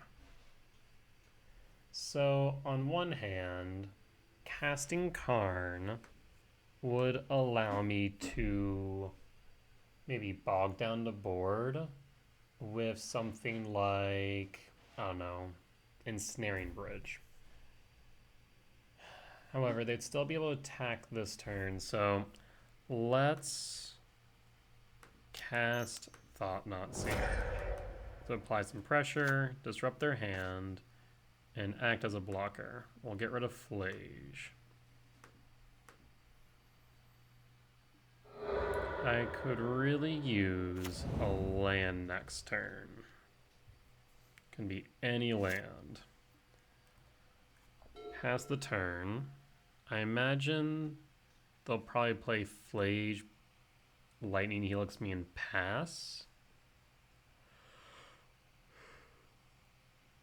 There's a world where they give up the Guide of Souls into Thought Nazier, but I'm doubtful. Huh. That's so weird. And I guess that gets them the 4. Arid Mesa gets them the 5. I mean, yeah, I'll do it. Now we really need a land off top so we can then play Karn, grab Tormod's Crypt. Because they're going to have exactly what they need for Flage. So we need a land off the top. There will be 2 unknowns in their hand. Land. Shoot. Yeah, that's a problem. That's a bit of a problem, friends. We tried to high roll it, and it did not work out. We had, what, like 17 lands out of the 51? So, like, a 33% chance, more or less. Yeah. I think game 1 is likely over. You're a bit late, but we might still be able to make the most of it.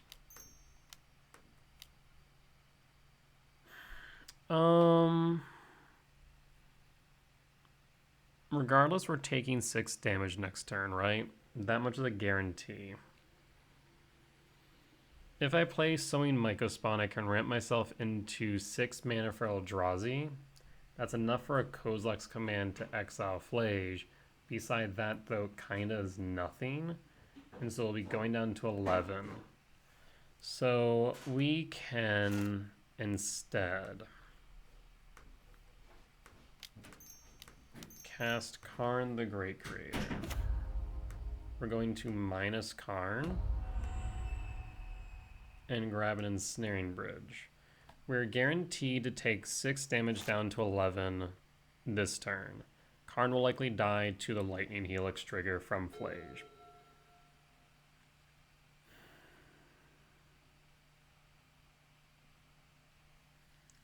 E-Bridge will only really help us as long as they do not have a Static Prison, however. So the moment they draw that, if they don't already have it in their hand with one of the few unknown cards, then we will be SOL. There's an Ocelot Pride. Yes, Ocelot Pride will get through the E-Bridge, at least at the start. Galvanic Discharge. Okay, so we're taking 9. So we are taking 9 damage. They're shocking as well for Fable. Okay. So ideally, we need a land, and we need them not to have a Static Prison. There's the land. 2, 4, okay. So we can actually empty our hand now. Thank God for that. We'll grab an Eldrazi Temple. And cast E-Bridge. It now comes down to whether or not they have a Static Prison. If they have a Static Prison, then they win. If they don't, we might be alive for a couple more turns. They draw a card, Static Prison. They win. Yep, they got it. So, Boros Energy. Lost for game 1. Unfortunate. The Lightning Helix, the Sultai Microspawn with Flage's Trigger. And dead.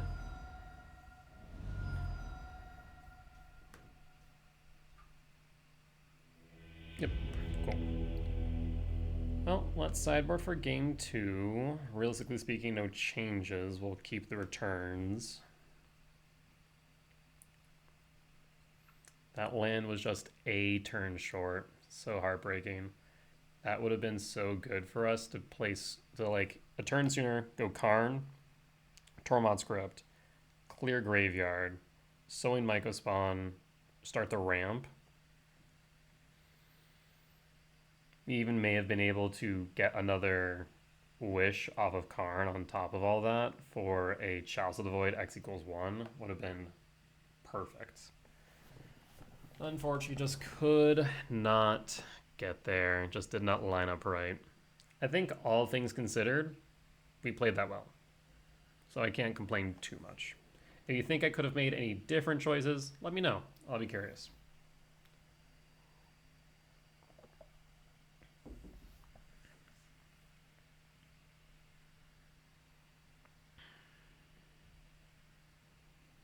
Imagine opponent brings in Charmaw, maybe some more Blood Moons.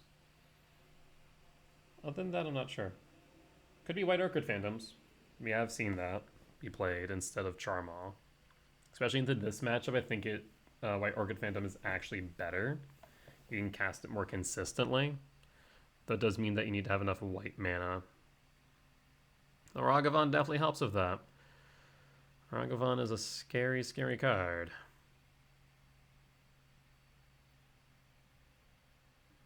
Well, right now we have a 3x record.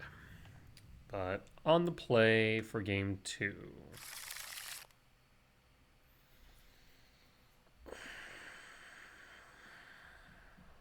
If this temple was alive, this would be so much better. But the fact that we have the return and the talisman and the catacombs,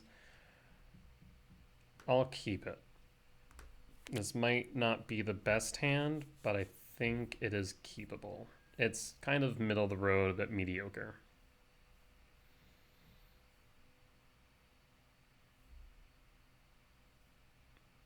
Doesn't matter if we pick up a lab, does it? No. So let's go Verdant Catacombs and pass and put a stop on end step. We'll grab Stomping Grounds just to play it safe in case they do, for whatever reason, Static Prison, the Talisman of Impulse. Fetch of the Catacombs. Stomping Ground. No.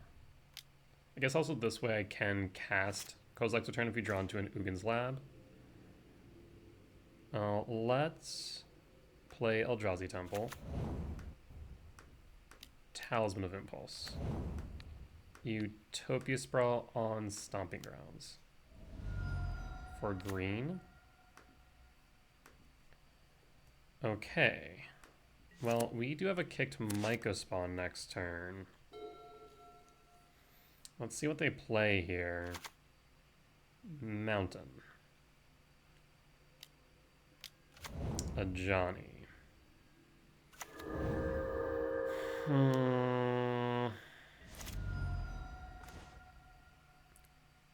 Can I afford not to clear board here? What we can do is cast Sowing Myco Spawn.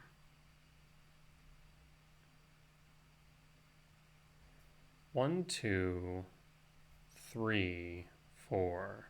1, 2, 3, 4, 5, 6. There's a possibility they have a Charmaw in hand. If we were to grab an Eldrazi Temple, it would actually allow them to cast it. However, if I grab a Forest, they can't. So we will grab a Forest. Resolve. I will cast Kozilek's Return. Clear board and pass. Next turn we can cast Worldbreaker and get rid of Sacred Foundry or another land. Guide of Souls, that's fine. Okay, so let's play Eldrazi Temple. Let's play Malevolent Rumble. Let's grab a Sowing Myco Spawn. I will kick a Sowing Myco Spawn instead of casting the Worldbreaker.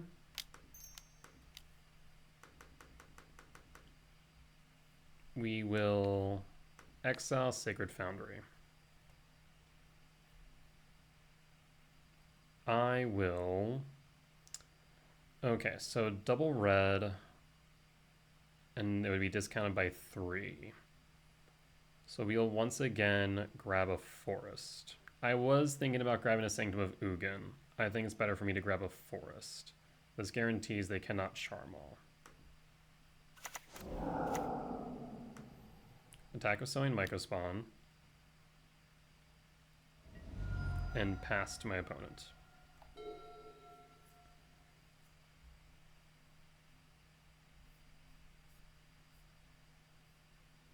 And we got there. All right, on to game 3. We'll run it back all the same. No changes on our end.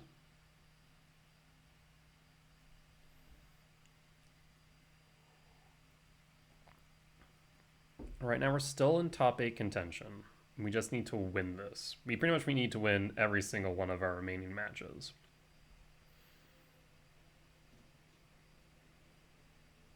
Otherwise, there's a chance that an X2 can get in, but based on my tiebreakers, I'm kind of doubtful of that being the case. As per usual, X4 drop, though at this rate, it's unlikely to get to that point unless we pretty much lose, well, the remaining matches. So we'll be playing out the full 7 rounds regardless.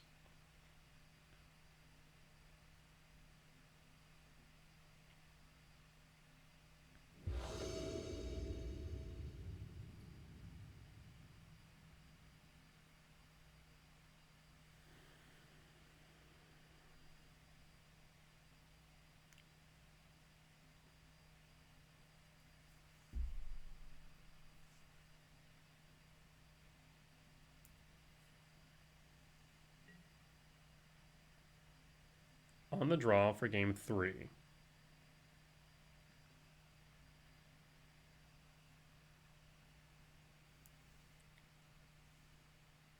This is a good opening hand, though it is a bit fragile to a few things.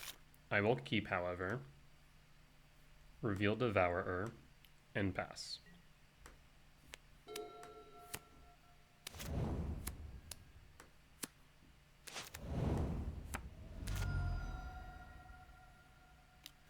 Ragavan turn 1 is actually quite frightening, so I'm not thrilled to see that. Kozilek's Return.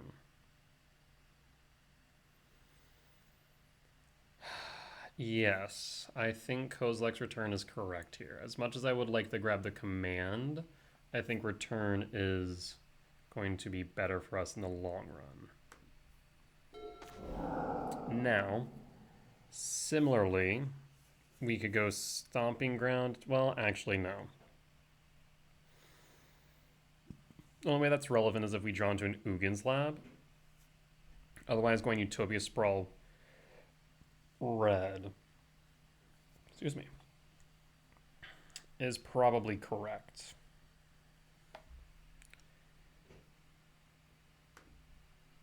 Utopia Sprawl for red and pass.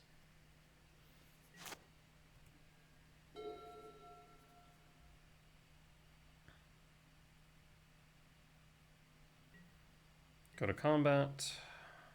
Ragavan. You get a Sowing Mycospawn. Unfortunate. Arena of Glory. A Johnny. You have that treasure token up, and that concerns me for a Galvanic Discharge. And I think you may have thought about that too. So that is really unfortunate for us. We need to get a Johnny off board ASAP.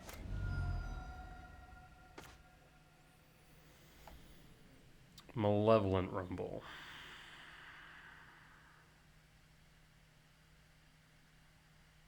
What is the best course of action here? We need a Johnny off board, yes. And we can ramp into that by casting a Sowing Mycospawn. Sowing Mycospawn does however, run the risk of a Charmaw. As long as they don't have it, though, next turn we cast Devourer, get rid of a Johnny. They'll have Ragavan, 2 Cat Warrior tokens, and whatever else they might cast on their turn. Versus if I just sit back of a Kozilek's Return, what then, right?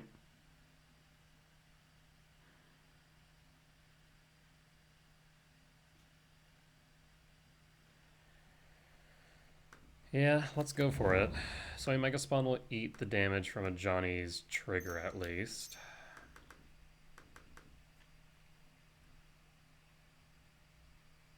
But if they have the Charmaw, I think it's GG's.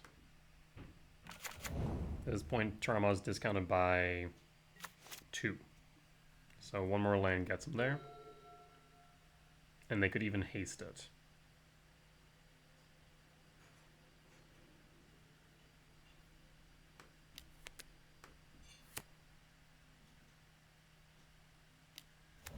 Goblin Bombardment. Fine. It does insulate them a bit from this Kozilek's Return.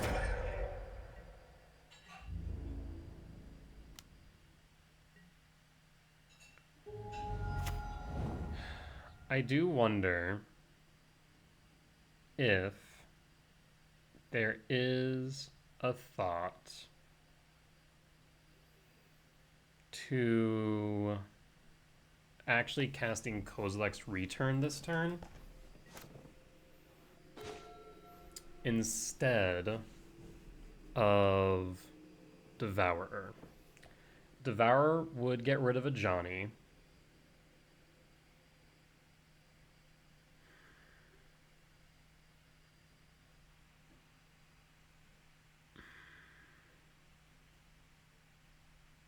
Interesting thought.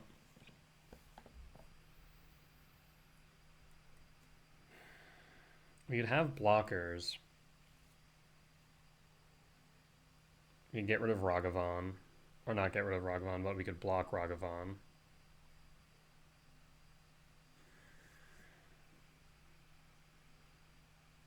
if I were to hold back return, I'd be relying on my opponent making a mistake, and by activating a Johnny on main phase, we'd still take 4 damage down to 8, however, from Goblin Bombardment.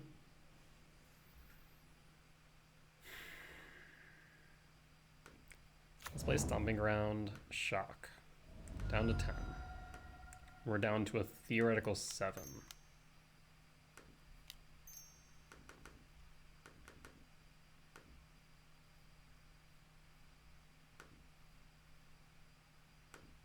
Exile a Johnny and pass. We now hope they have no way to interact with Devourer of Destiny. No static prisons, no second of Johnnies, etc. Especially no Charmaws. I think a Charmaw would probably end me here. Now, if they just pass the turn, do nothing, maybe cast something. There is a thought to casting Worldbreaker to get rid of the Goblin Bombardment. That forces them to make a choice. Oh, shoot. Well, block the Ragavan. That puts me to 9. 9 minus 4 is 5. And minus 2 is 3. Do they have Flage? Aether Hub. They have Flage.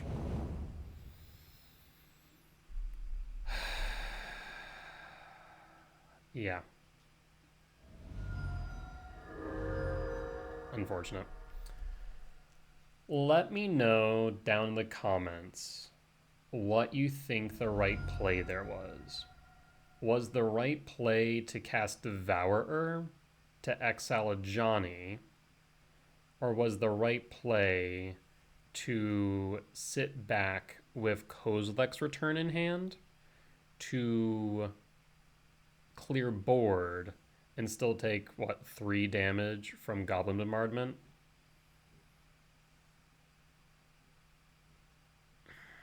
We took 4 there. Actually, no, 5 total. If they just attacked in before Johnny, we'd have taken 3. Johnny would have then been played. We'd have taken 4 total. Bombardment 5. A Johnny 6, 9. Would that have been the same? Because we took 4, 5, 6, 7, 7, 10, 11. It would have been a 2-point difference. We would still be alive.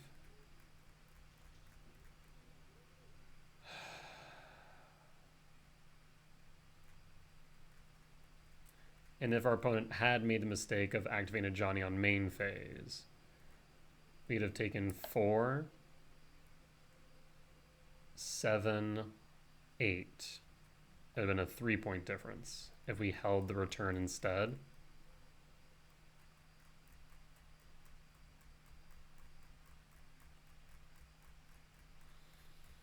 So, versus casting Devour, exiling a Johnny, 11 points of damage were dealt. Technically 12 could have been. If we had held the return and they hadn't activated Johnny main phase, we would have taken 9 points of damage. And if they had activated at main phase, we would have taken 8 points of damage. So when we look at it from that perspective, maybe holding the return and casting that prior to combat damage was always the right move. It would have left me in a position to where I was not dead on board. Mind you, I would have been very close at 2 or 3 points of damage remaining, meaning that if they were to find a bolt, escape Flage, or just end up with 2 or 3 more creatures on board, I'm dead. However, it would have given me extra turns.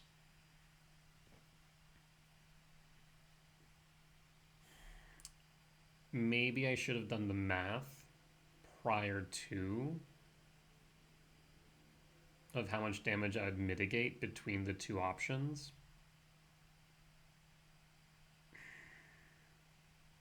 Yeah.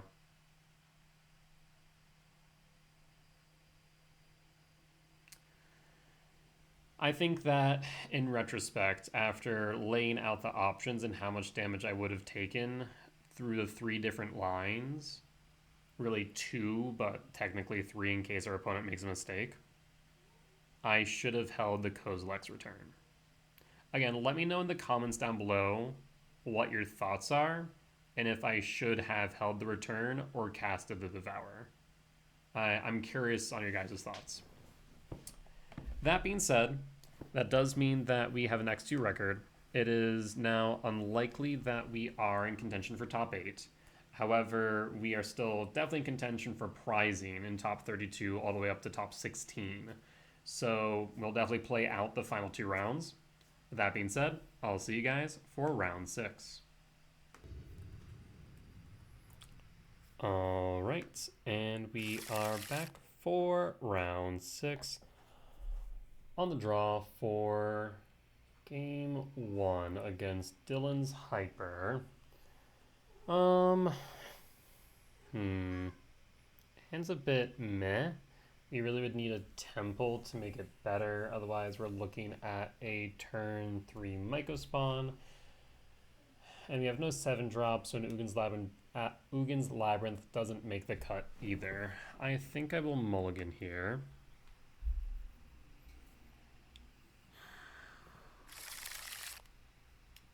I will...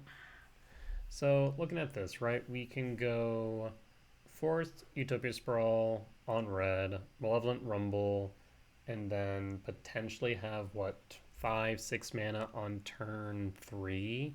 But to what end? I guess Karn the Great Creator?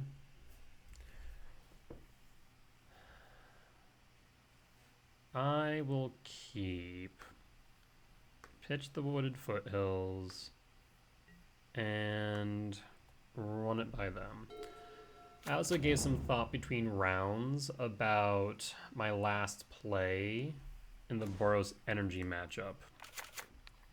And I think I came to the conclusion that even if we ignore Flage... So first off, actually, let me clarify. Regardless of what we decided to do, whether we decided to cast a Kozilek's Command or a... Let's look at Lantern. Yep. Kozilek's Command or a Devourer, we were losing that game. Straight up to the point, we lost that game. No ifs, ands, or buts about it. However, if we are making decisions before learning about Flage, then in that case, we should have cast Kozilek's Command on my opponent's turn, either in response to the declaration of attackers or to a Johnny activated our reflexive trigger after activating its ability. In both scenarios, it would have just ended up as a better result in comparison. Do we lose here? I think we do. I think we're a turn short. Because now they can generate infinite mana, right? Because they have 2 opals.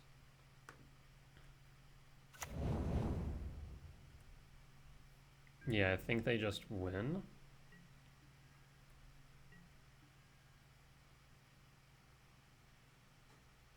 I'm confused. Don't they just win? Because they can make infinite mana. Oh, well. Yeah. No, they should be able to win here, right? I'm not crazy for thinking this.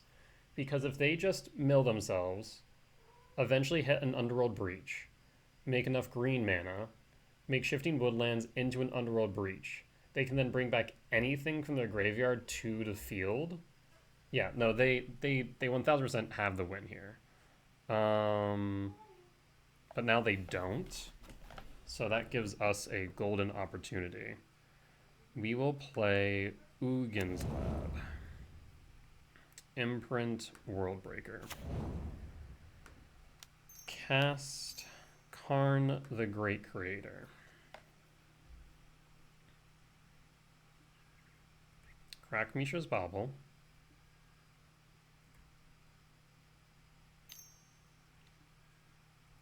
Draws a card of Soul Guide Lantern. Minus Karn. For Tormod's Crypt. Cast Tormod's Crypt. And pass.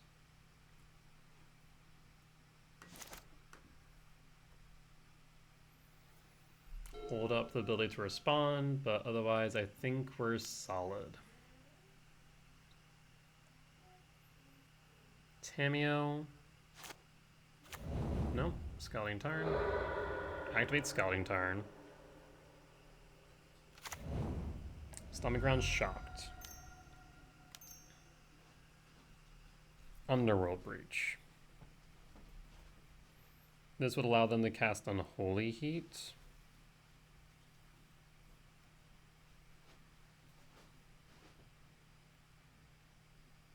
And Unholy Heat is an instant speed spell, so they'd be able to do so in response to Tormod's Crypt.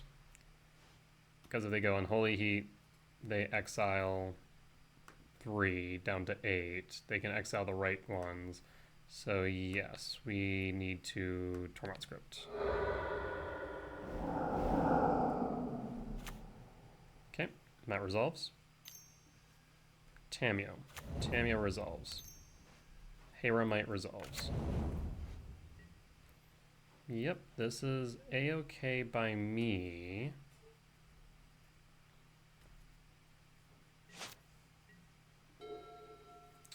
So now we can play Shifting Woodland. I can 1, 2, 3, 4, 5, 6, 7. Cast Worldbreaker. We'll exile the Grinding Station.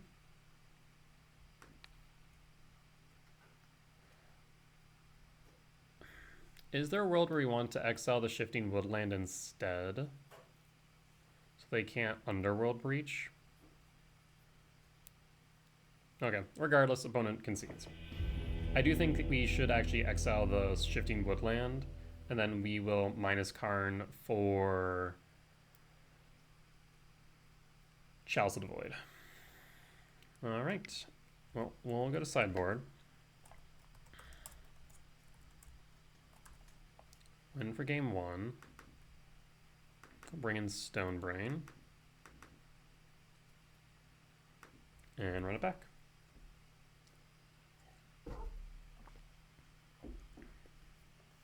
But yeah, I'm almost 1000% certain my opponent could have won that game. If I'm mistaken, please correct me in the comments, but I'm 1000% certain they could have looped the Mox Opals, milled out their deck, made enough mana to then Shifting Woodland targeting Underworld Breach and win, right? I'm fairly certain that's correct. On the draw for game 2,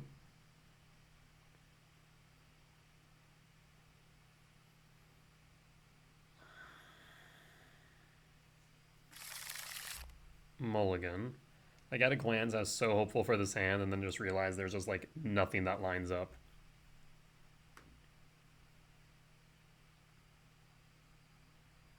Okay, we will keep this. I will pitch, I think the Worldbreaker. Reveal Devourer and pass.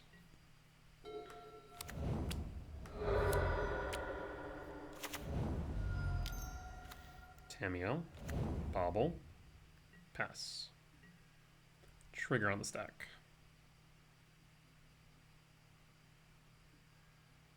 Mishra's Bauble is incorrect timing, but you have the right idea. You need to let my Devour trigger resolve.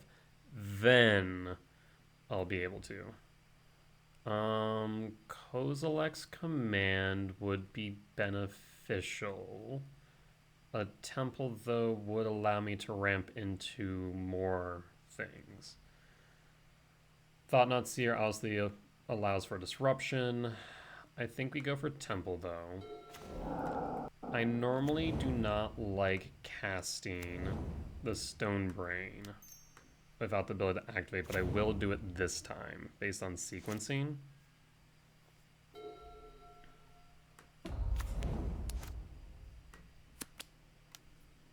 Okay, so now they do have their mid-range game plan with Urza Saga.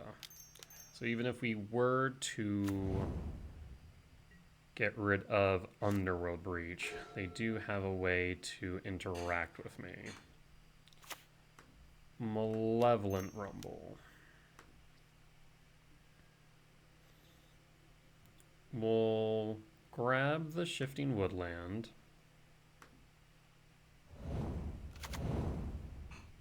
Activate Stonebrain, targeting the opponent. Naming Underworld Breach. We never saw their win condition, so. Grinding Station in hand. Looks like their win condition is only Thassa's Oracle. Very similar, if not the exact same deck as the one we faced in round 1. Alright, well. We'll pass the turn at this point.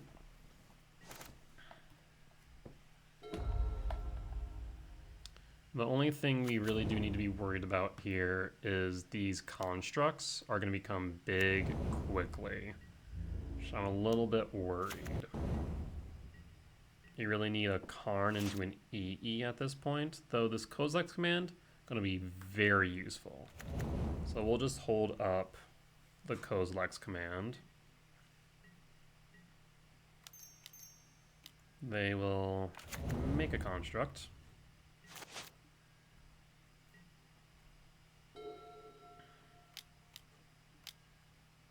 Make another construct.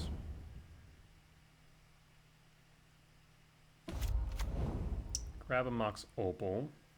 Mishra's Bauble. Like I said, they're gonna get big quick. Crack a Mishra's Bauble.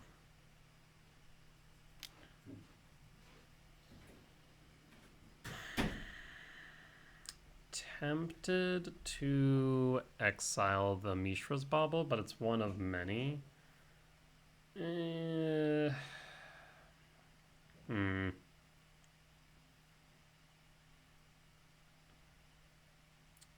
That is fine.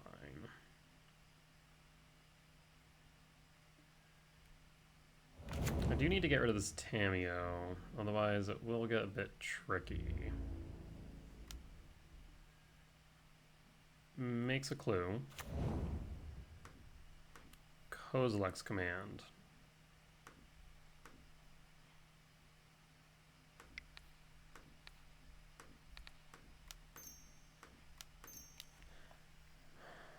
Maybe it's right to instead, because this is X3, right? We'll have 7, we can cast Devourer. Well, no, 3, if I take 2, 2, 3, 4, 5, 6, we'd be short 1 for the Devourer. Would like to be able to scry here. Like, we need action. Alright, well, let's instead exile and then X5, or X3.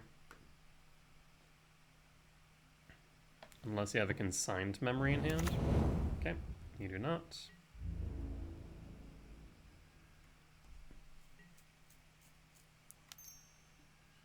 Preordain. Does that trigger Tamiyo? It does not, thankfully.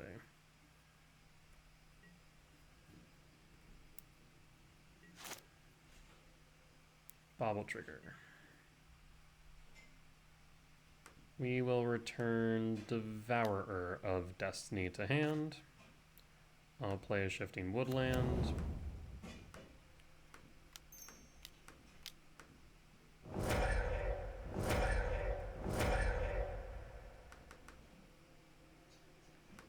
And let's exile Tamiyo.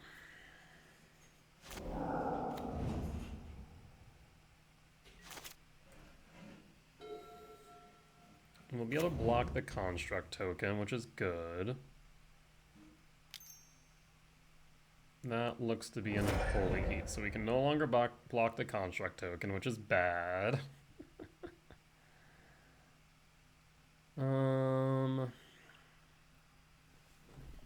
We could always send a Shifting Woodlands in front of this construct. It's a thing we could do. We really need a Karn here, honestly. That's kind of what we're missing. Blue. Okay, so I guess they've more or less given up on their combo kill. I guess their main win con other than beats. 5, 6, 7, 8, 9, 10, 11, 12. Okay. Yes. So 5, 6, 7, 8, 9, 10, 11, 12, 13. Means we're going to have to take everything at face, and that is going to be, what, 9 damage there alone? 10 if you include Grinding Station. Well, let's give it a shot, I suppose. Now, I guess what we could do, and this might be the play, is to Ugin's Lab and tuck the Emrakul.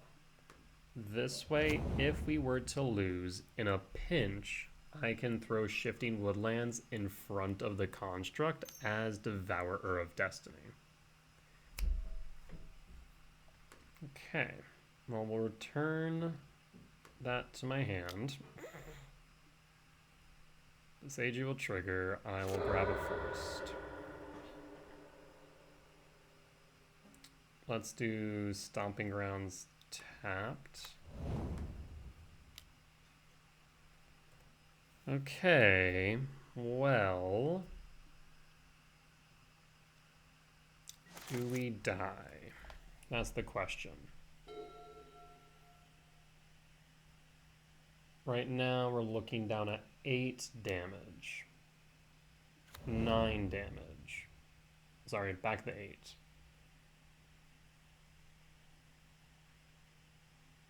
They have a Grinding Station in hand. 9 damage. Okay, we are down to 4. Oh god.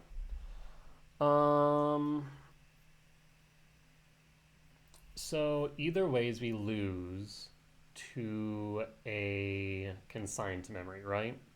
I think that is a point blank statement. We lose to consign.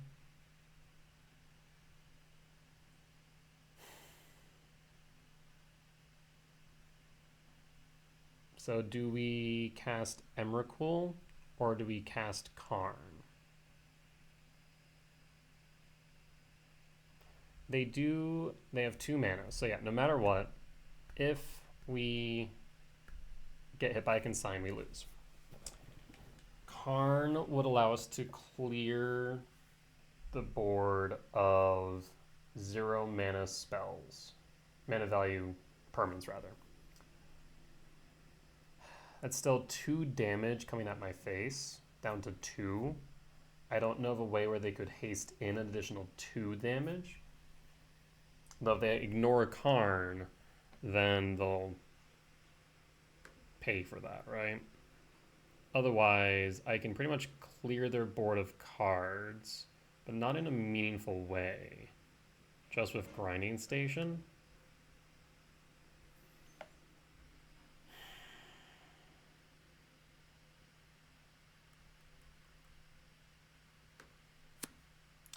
It doesn't really matter. 1, 2, 3, 4, 5, 6, 7. So yes, we'll need 8. Wooded Foothills. Crack Wooded Foothills. I'm just gonna go with Emrakul. Forest. Do you have Consigned to Memory? If you do, you win. If you don't, I think I do. Saying they're freaking deliberating and they have the freaking They don't. They freaking tapped the blue mana and it gave me a freaking heart attack. No shot. Okay. So, draw. Nature's Claim. Okay, there's a lot I can do here. So for one, Grinding Station, mill you, sacrifice the construct. Nature's Claim. So I'm really tempted to mill them out of the game.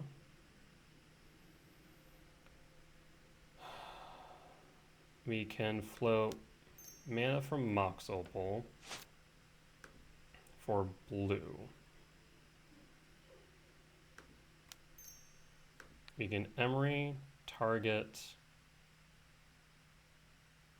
Haywire Might. Yes. Yes. Cast Haywire Might with red.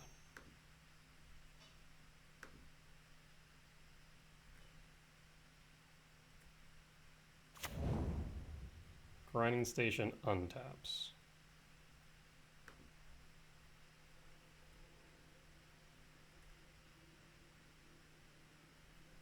Yes. Grinding Station, target you. Sacrifice Mox Opal.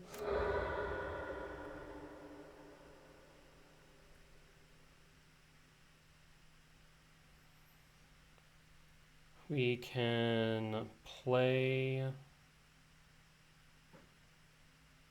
another Emery.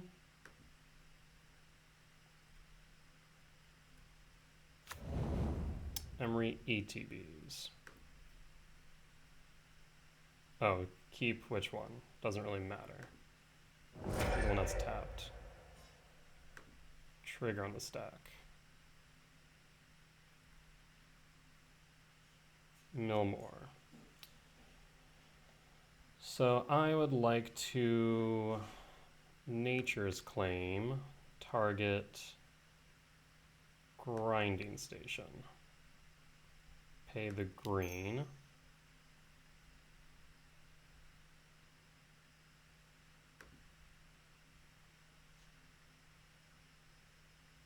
And then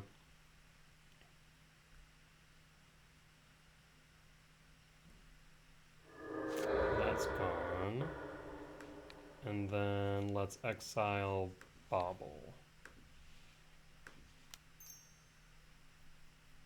Pay the green. That's gone. Trigger on the stack. We got rid of Underworld Breach, right? Yes. Okay. Go to combat. I'm playing your deck, shush. Freaking pressing Z's over there. Get out of here.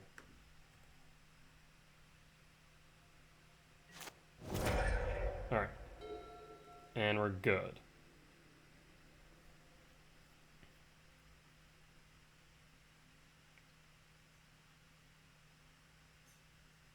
Alright. All you, friend. We know they have a Spell Pierce. They're gonna Bauble.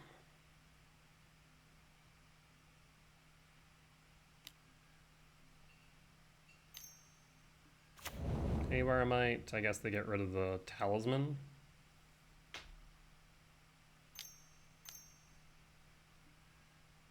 Draws with a clue.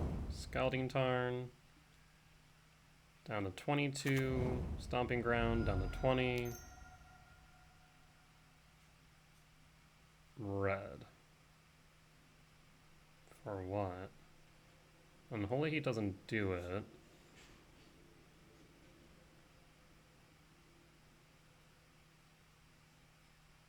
You don't have a bolt.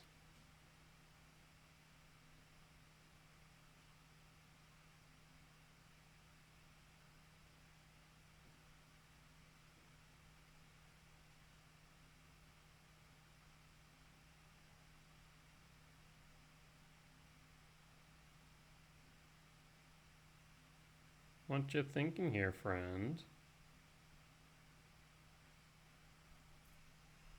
Also possible they are going to use green to get rid of the talisman.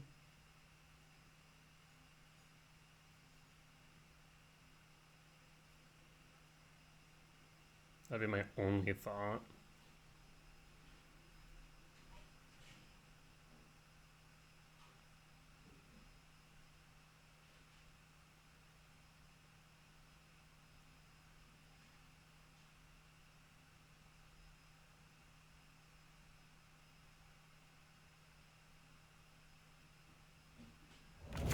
Aether Spellbomb. Okay. Well, the good news is they don't have the blue mana.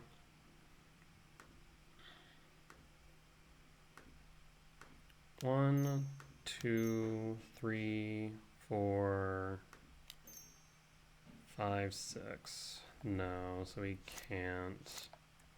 So I will just cast it normally, not kicked.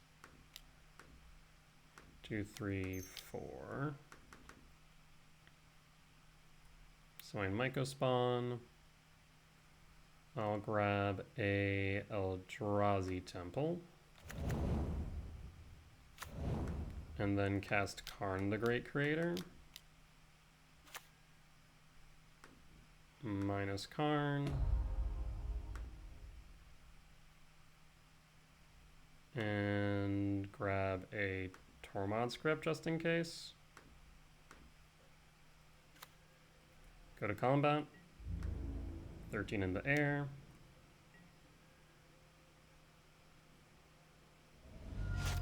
Down to 7.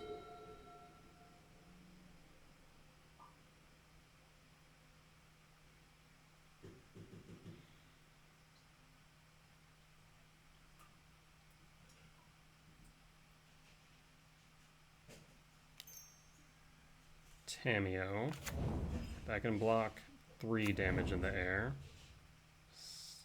Wooded Foothills. Okay. Last card in your hand should be a Spell Pierce, so this should be the win.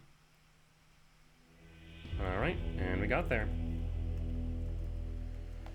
Definitely feel much more confident in the Temur Grinding Station matchup, I'd say. Definitely feeling a lot more confident.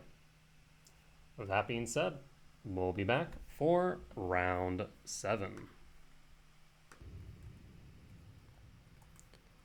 All right, and we are back for round 7 on the play for game 1 versus Spell YP. Spelly P?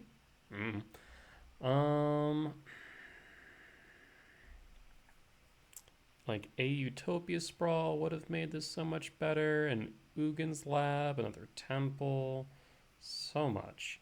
Hell, a freaking Malevolent Rumble I would have taken.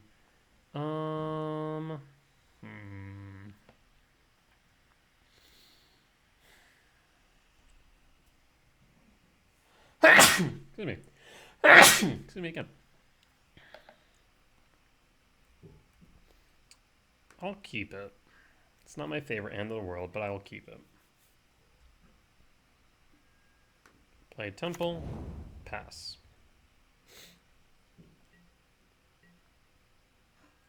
Pass. Flooded Strand. Pass. Makes me feel like this might be Oculus. I will pass to opponent and hold up the ability to respond.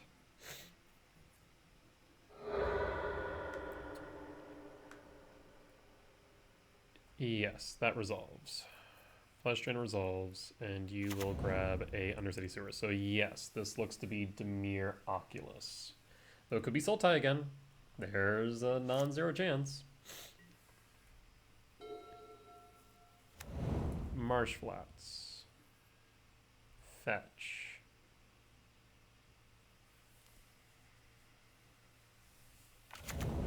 Godless Shrine. So this is at least a bit different. So this might be Goryo's in response.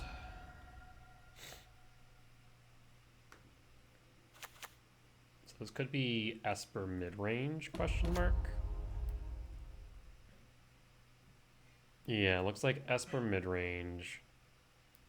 Will return Felia. End step. I will cast Kozilek's Command.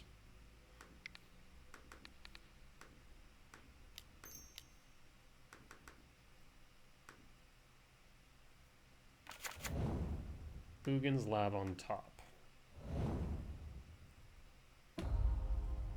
My turn.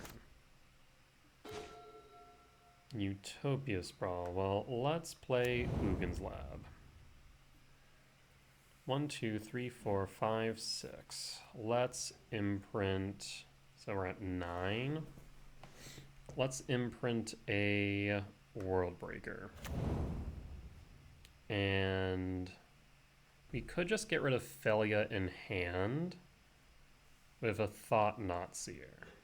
I will, however, pass.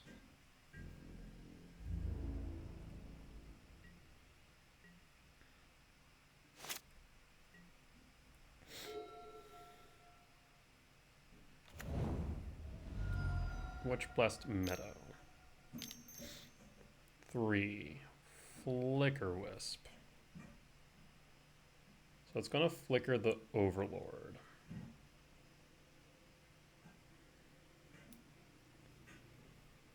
Yes, that resolves. Flickers the Overlord.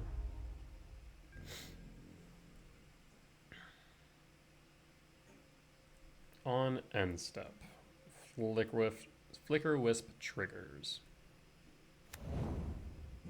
Overlord of the Baelmerk. Triggers. Finds Witch Enchanter. Kozilek's Command. 1, 2, 3, 4. So we're short on just exiling the Overlord. So we will scry.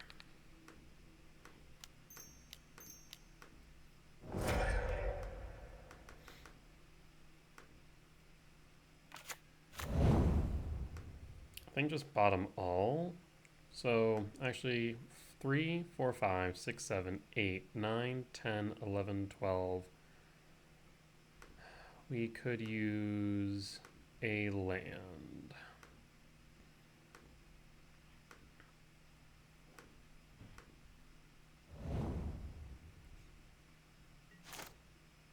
Draw. Eldrazi Temple.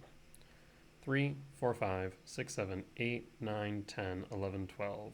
Yeah, so we'll go Eldrazi Temple. 5, 6, 7, 8, 9, 10, 11, 12, 13. I'll Utopia Sprawl into Forest for red.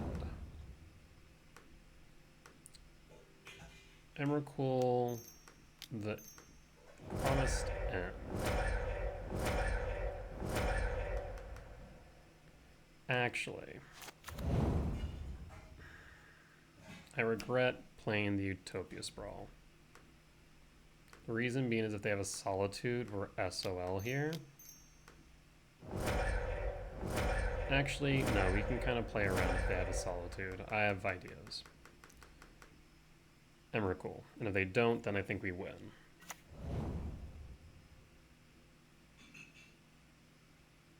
There's the Solitude. This is fine. I have ideas to make this work in my favor still. Yep, I'll gain all the life. Another Solitude. Yes, exiling the other Solitude. Alright, so we will draw. Go to main. So we want to keep Felia in hand because I'm going to return Solitude with Overlord of the Baelmerk. Then pitch. Let me actually read Solitude.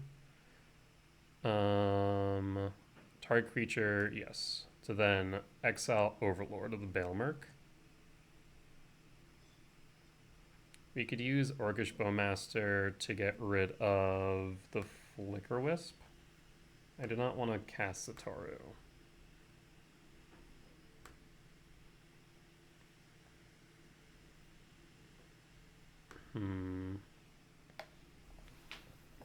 So yeah, maybe Bowmaster would work here.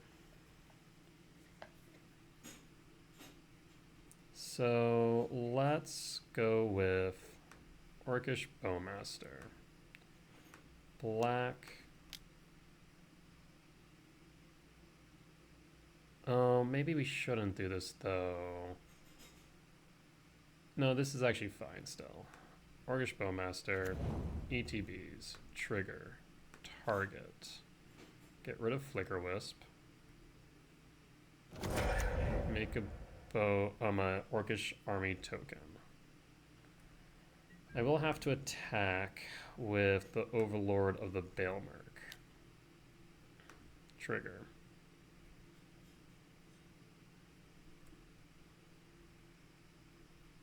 Yes. I'll grab Solitude. Evoke Solitude. Exile Filia. Trigger. Exile Overlord of the Baelmerk. Trigger. And then pass? Yes.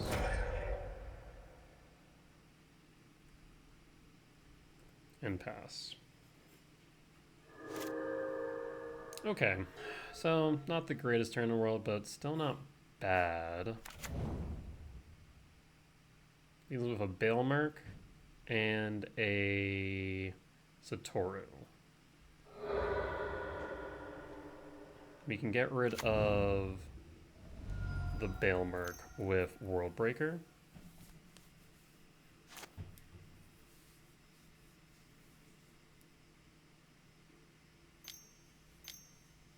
Yep.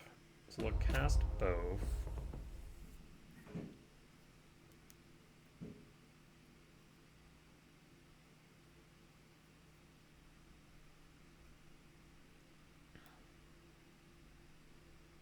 Picks up Emperor of Bones. Interesting. 2 damage. Second main. Satoru. Yes.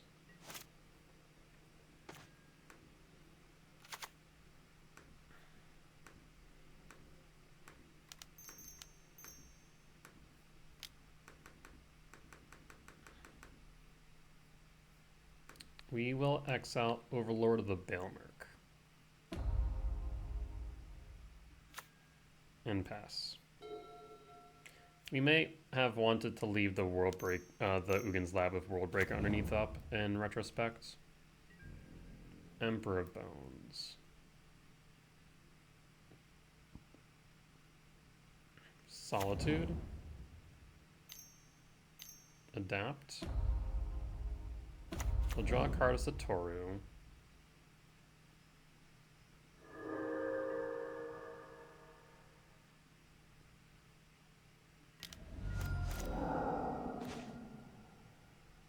Land for turn.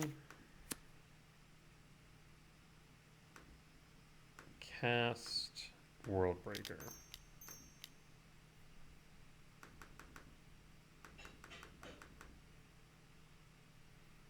Worldbreaker, let's get rid of your 1 blue. I want to say that's probably only for Satoru, but still.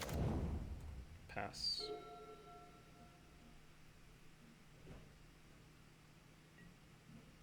Emperor Bones. Take a Kozilek's command. No, actually, I guess the Wooded Foothills, same idea. So Tori will hit me for 2. It has Menace. Can't do anything about that.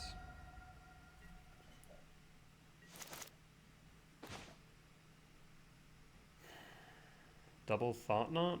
Yeah, let's go double Thought Knot. Thought Knot number 1.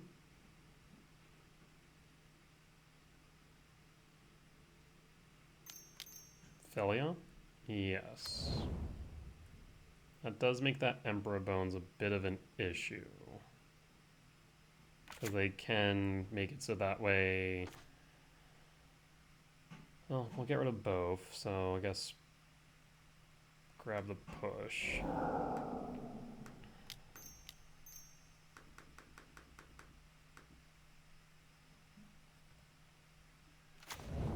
Grab the Bowmasters.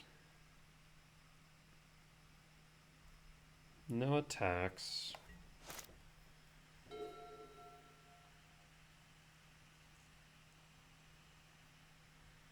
Again, probably should have left the Ugin's Lab untapped, just in case.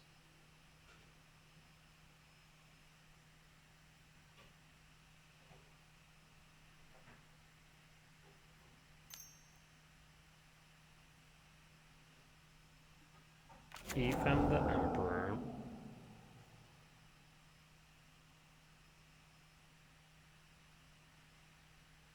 Yeah. We messed up a bit, because if they grab Flicker Wisp,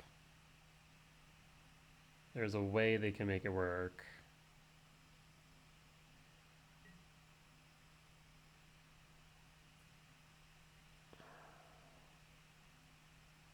Overlord the Baelmerk. Okay. Adapt. Draw, and do they activate the ability? They do. They'll grab a Solitude. Unfortunate.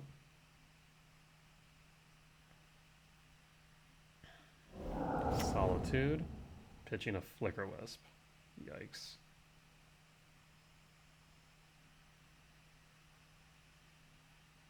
Getting rid of a Thought Knot Seer.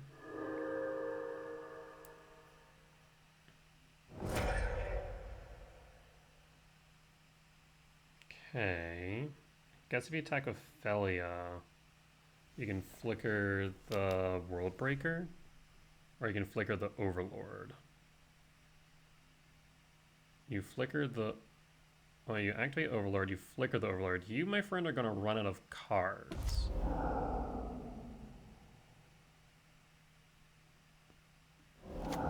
Solitude.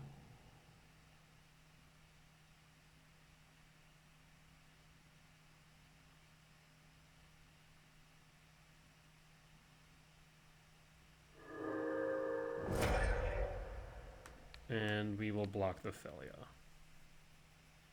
I genuinely think they might deck themselves before they kill me.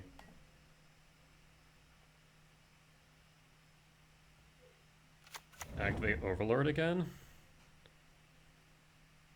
Is this a may or a must? Oh, it is not a may. They'll grab Solitude again.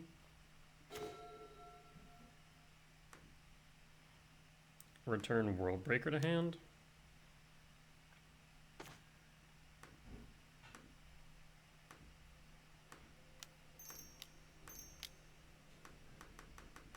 We'll get rid of the Overlord. So they can't, so they stop cycling the Solitudes.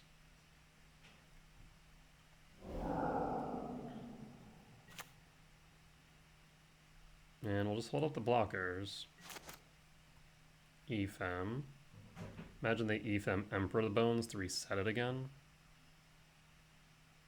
That'd be my guess. That will force another draw, though. Like I said, Satoru seems to be mandatory.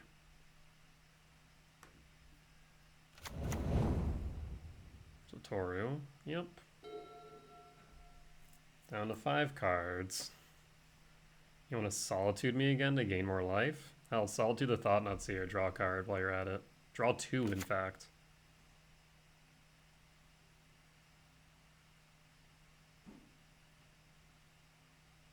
This is wild. Okay, Solitude what? Satoru, once again, mandatory trigger.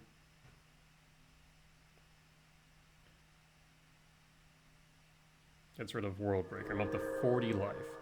Do we think they deck out before? Okay, we're gonna draw again.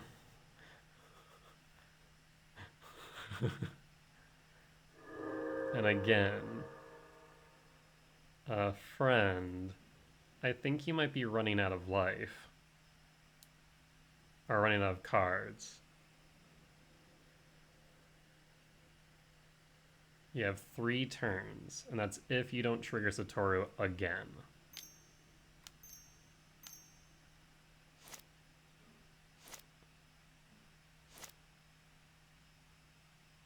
I think they have a Flicker Wisp in hand.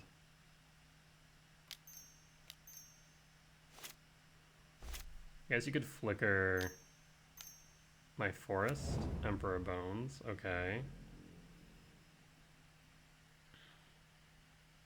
That's rid of Kozilek's Command, yep. That's rid of Kozilek's Command. We'll take 4 damage.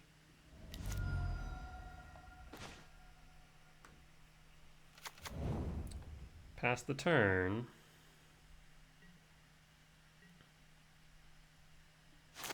And pass the turn. I got nothing right now. 1 card remaining.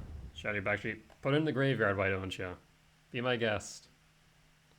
So this is Esper Midrange.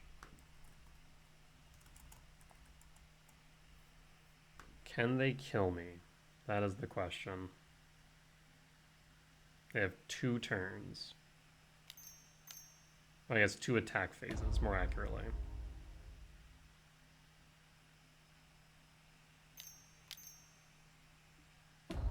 So that's 4, 8, 10, 13, 14, 15. I think they might be short.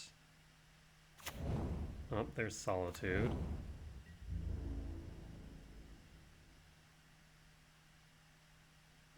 $25. You gotta be joking me. These draws have been god-awful. Okay, that's 25 damage. If they return Solitude, they still lose. For red. And pass.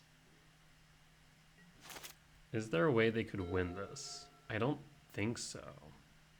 They're at 0. They cannot play a creature without paying for it, and I don't think anything in their deck has haste. They can deal me an additional 15 to put me to 10, but unless they can find a way to put a card into their deck, they lose. Because once again, Satoru is a mandatory draw. Wild.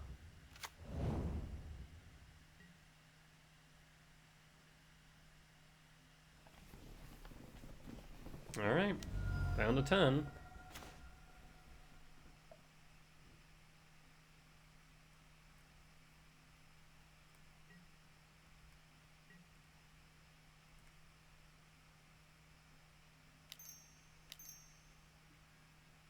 Philia. Yeah.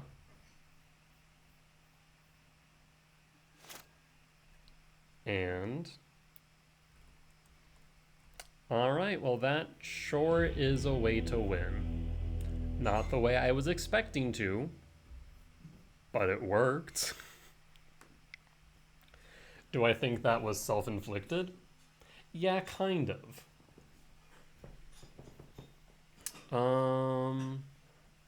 I think we keep it as is. Majority of their creatures are X2s, so return feels really good. So we will just run it back.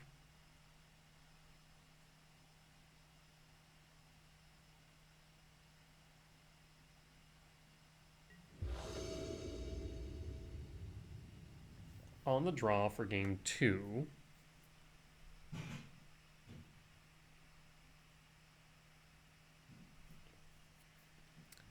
This hand seems too slow. Mulligan.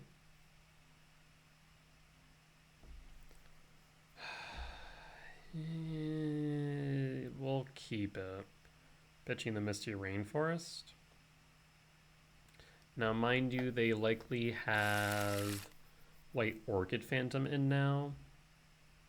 So I'll keep. Pitch the Misty. Done. Pass. I would love to see a 7 mana value spell off the top. That would be ideal.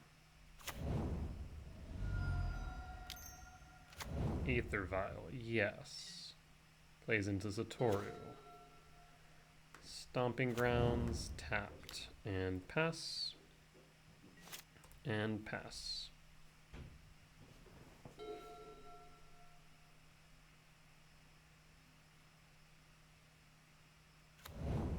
Which Blessed Meadow? Bolt them. Overlord of the Baelmerk. We'll get things going. I imagine they take Satoru. Yep, they take Satoru. Well, let's Malevolent Rumble. I'll grab the Worldbreaker. And pass. This will allow me to cast Kozilek's Command, so that is good.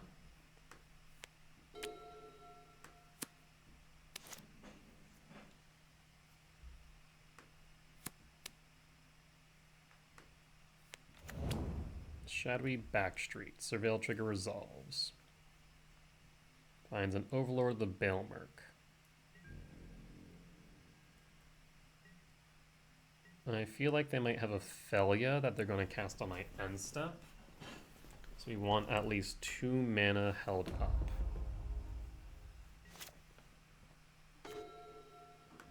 Uggin's Labyrinth.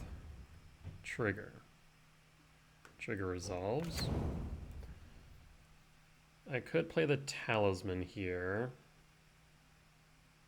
And that still would give me 2 mana.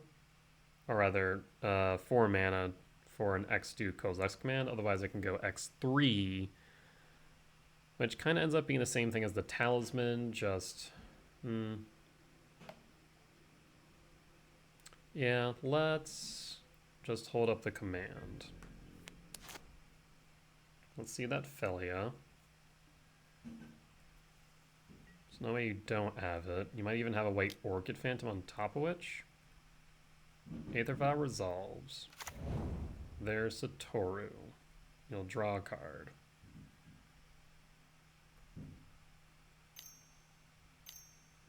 There's the Felia. There's no reason for me not to exile Felia now. So we will ramp and exile.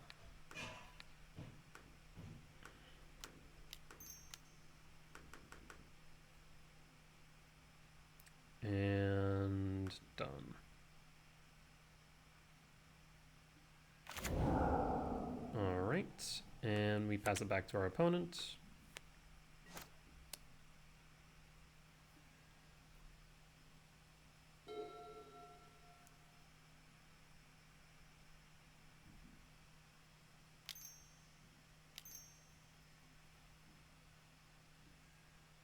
Break the ice on Uggin's Lab. That is unfortunate, I will admit.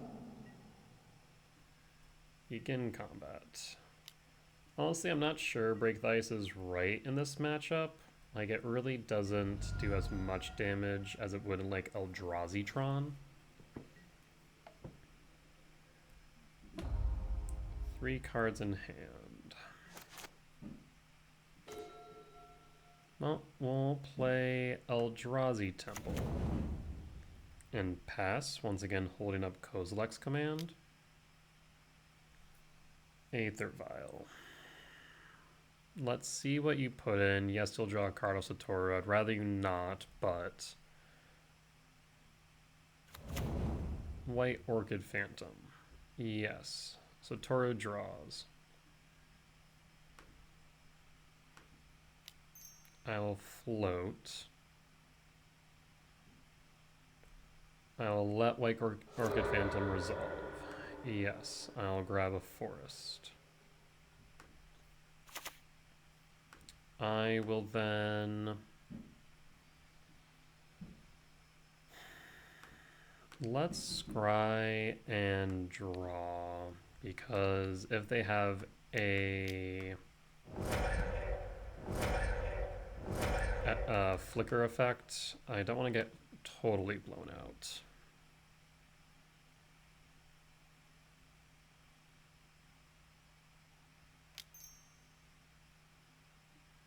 Yep, so they have the flicker effect. Another draw off Satoru. And they'll blow up the Stomping Grounds. Yeah, so that's why I was hesitant to go for the exile with that 1 white mana. I mean, we still have plenty of mana here.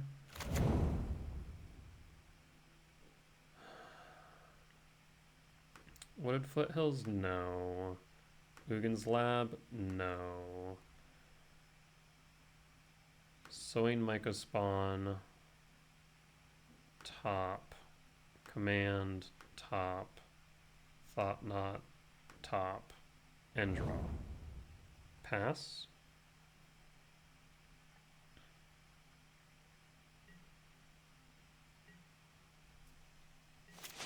Hold up the ability to respond. I guess they could flicker the Satoru, just the draw. Aether Vial. Flicker Wisp. Flickering what? I guess I'll do that and float to mana. Flicker Wisp again. Rebound. Yes. And again, targeting a spawn. Okay, and we'll pass. Surprised they didn't flicker the Balemark. We'll pass.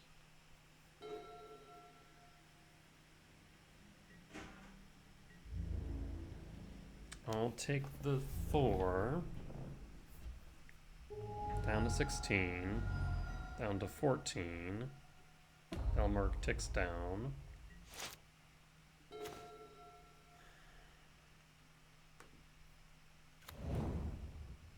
So that is 7. So we can exile the Balemark, actually.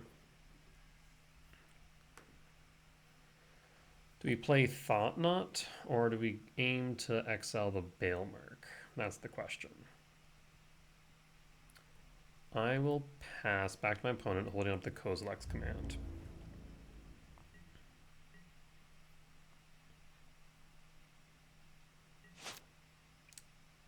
Yes. Aether Vial ticks up again, so that would be a Witch Apprentice. Go to combat. Yes. We'll take the 7, down to 7.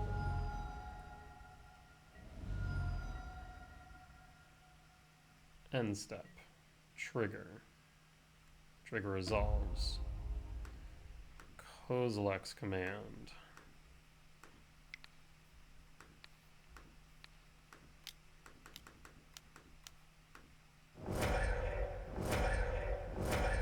Do you have a flicker effect? You have a consign. Yeah, that might just do it. Yeah, that is lethal. You got it.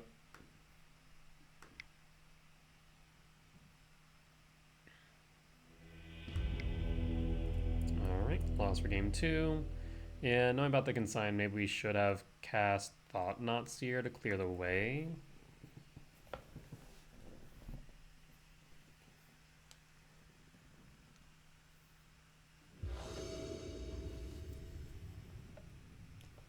On the play for game 3,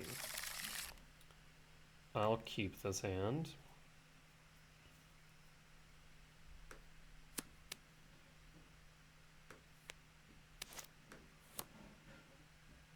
Reveal Devourer.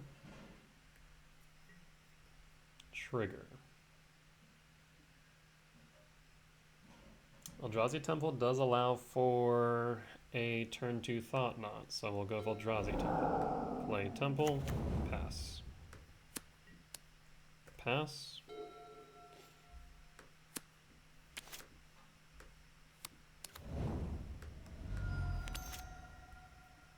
There's an Aether Vial. Karn will be good to interact with that. Temple.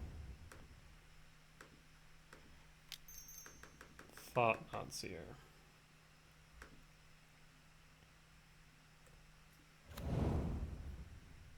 Consign the Memory, Satoru, and Emperor of Bones.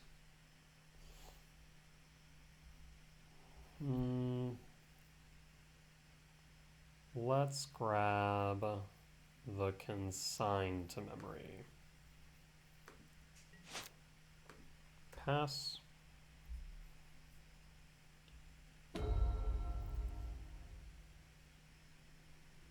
Imagine they play Emperor of Bones here. One unknown card in hand. Meticulous Archive. Okay.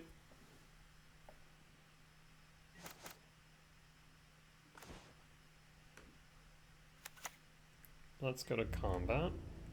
Swing with Thought Knot Seer. Malevolent Rumble. I think we grab Sowing Mycospawn here, especially because we can play Shifting Woodland next turn and pass. We'll have the ability to respond.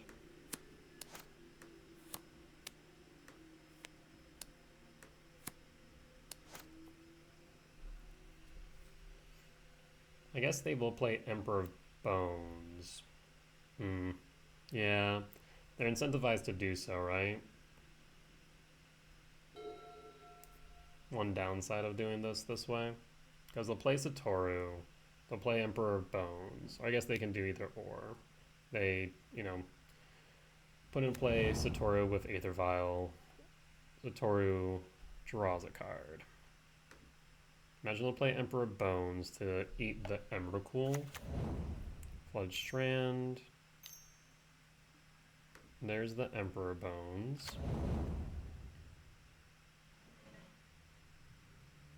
Yeah, unfortunate. I didn't really think that one through. I'll be honest.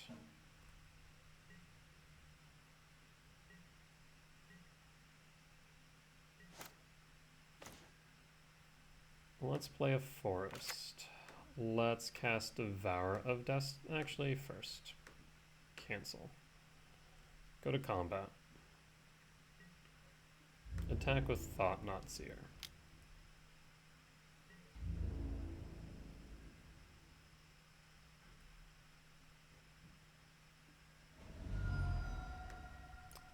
Cast Emperor of Bones. Not Emperor Bones. Devourer of Destiny. Targeting Emperor Bones. Do you have a Consign to Memory? You might. You do not. You have a Flicker effect. That is fine. You'll draw. I lose targets, but resolve Devourer. Lethal is on board, and you no longer have Emrakul underneath Emperor. You have another Flicker effect. And 2 going onto 3 unknown cards.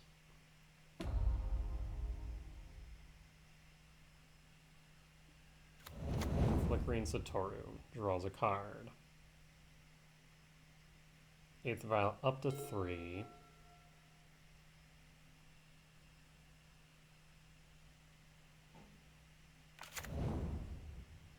Marsh Flats. So 3 unknowns in hand. They still haven't played this Polluted Delta for some reason. They probably don't realize that I know what it is, so it limits the options that I, don't know about. Solitude. Yes, we're back on the Solitude loops. Exiles Felia. Draws a card, exiles the Devourer of Destiny. No, the Thought-Knot Seer. Okay, they'll draw another card. Ephem, targeting Solitude. Solitude will then exile the Devourer of Destiny. Yes.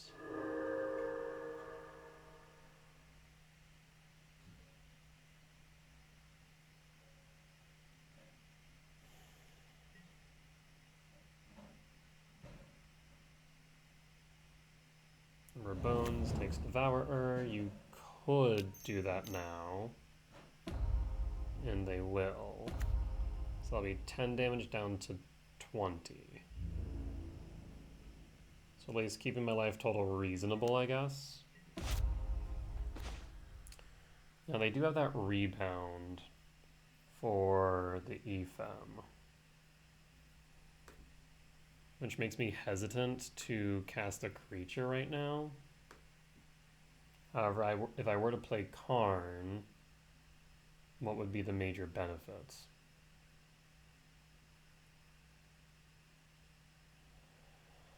I'm not sure there would be one. So we can instead get value elsewhere. So we'll play the Shifting Woodland. Thought-Knot Seer can strip something out of hand, of course. Sowing Mycospawn kicked. Allows me to set up with a Sanctum of Ugin.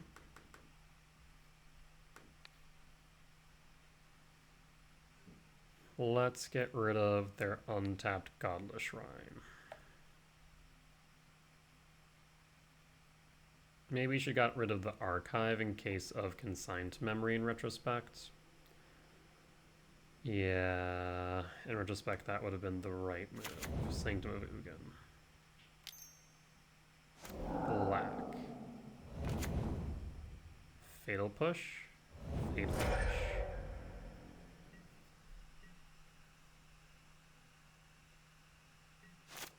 Ephem.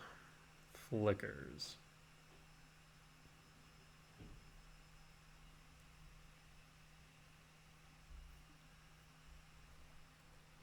I can't do anything at this point in time.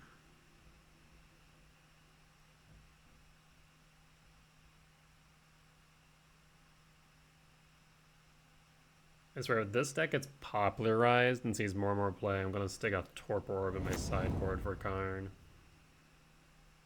So Toru gets flickered.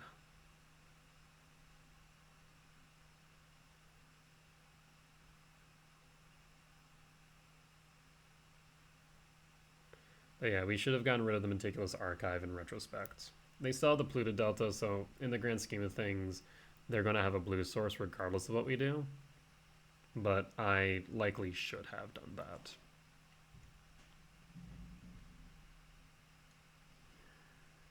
One, two, three, four, five, six, seven, 8. And we can go World Breaker, Devourer. So we have options.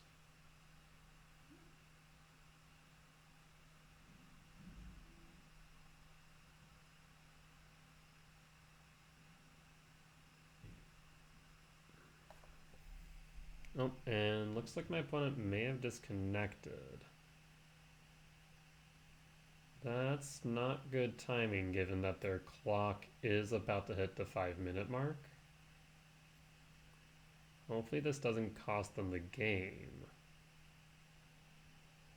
But yeah, they have me in an uncomfortable position right now between the draw from Satoru and Solitude being on board to flicker and exile anything I play. We really need a way to get rid of something on board. Ideally, something like a Kozilek's Return, but we currently are also out on red sources, so it's a bit of a moot point. Down to 7. Down to 5. Break the ice on the Sanctum. No Sanctum for me. Rude. Emperor Bones. We'll grab a Sowing Mycospawn. hit me for 7 down to 13.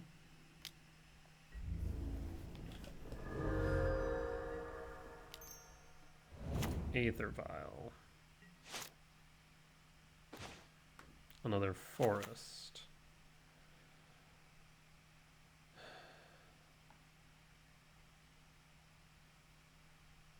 I think they have a Consign in hand. Like I said, I should have hit the Meticulous Archive with the Sowing Mycospawn.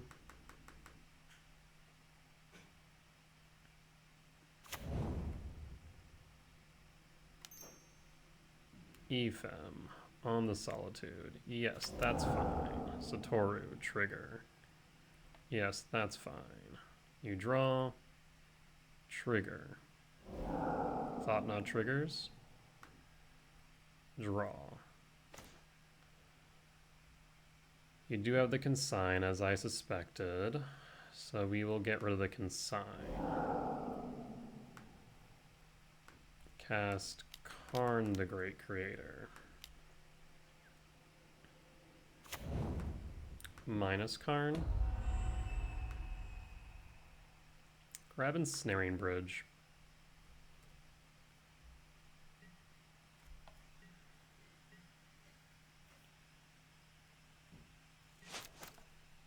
Will you attack Karn or attack me? Right now you have 9 damage on board. Ephem Satoru. Sorry, make that 7 damage on board.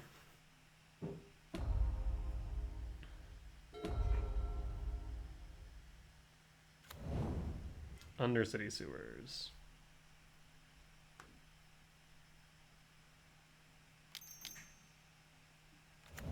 Emperor Bones.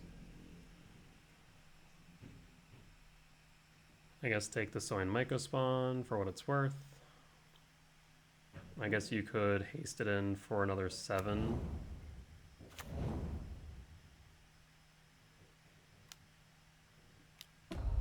That is what they'll do. Or another 3 rather. So do you attack me down to 7 or attack Karn? Attack Karn, attack me. So I'll take 7 down to 10.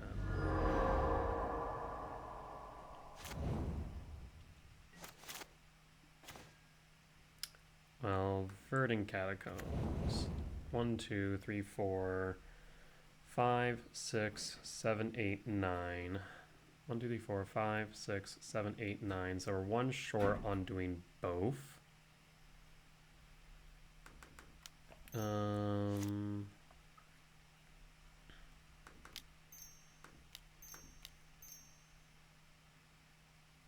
Ensnaring Bridge.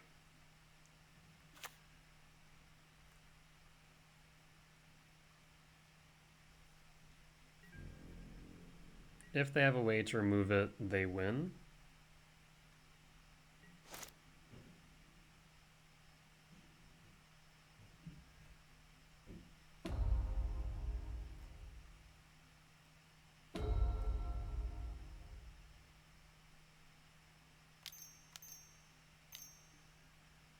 Flicker Wisp will work. Yes, so you will win.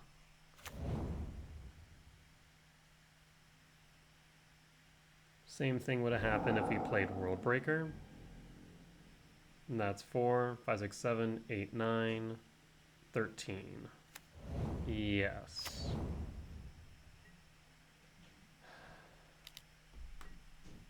Was there something else we could have done here?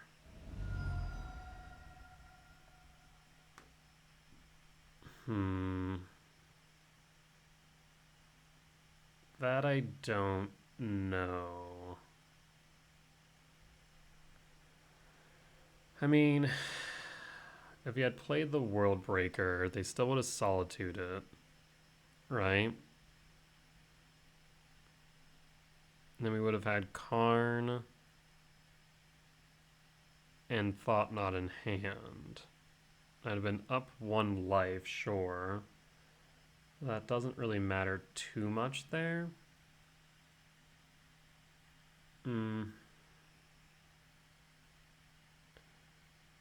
Yeah. Oh.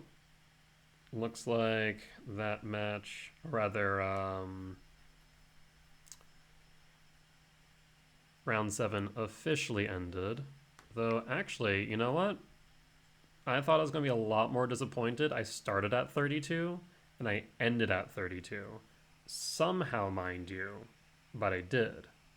And that is actually really awesome for me because that means I just squeaked in to get prizing. Overall, don't think I would have been able to do anything there at the end other than maybe take a better hand or draw some better cards. I think I made one slight misplay by not excelling the white-blue land with the Soin Mycospawn. But other than that, I want to say they just outvalued us at the end of the day. So, it is what it is. But with that being said, as always, if you guys did enjoy today's video, please do consider hitting that like button. If you guys haven't already, also consider commenting down below if you saw any misplays I made, any lines that I missed, or just some general feedback. It is much appreciated, and for as much as I hope that you all learn from me in both my successes and my failures, I hope that learn from you all as well. And finally, if you guys aren't already, please do consider hitting that subscribe button. We are getting closer and closer to our 500 subscriber goal. Afterwards, we'll be able to start monetizing this channel. And the reason why that's relevant is because I'll be able to start saving up towards a streaming PC so I can also stream my matches live on Twitch while also uploading them to YouTube as well for all of your viewing pleasure. And finally, thank you all for joining me today, and I'll see you next time. Bye-bye!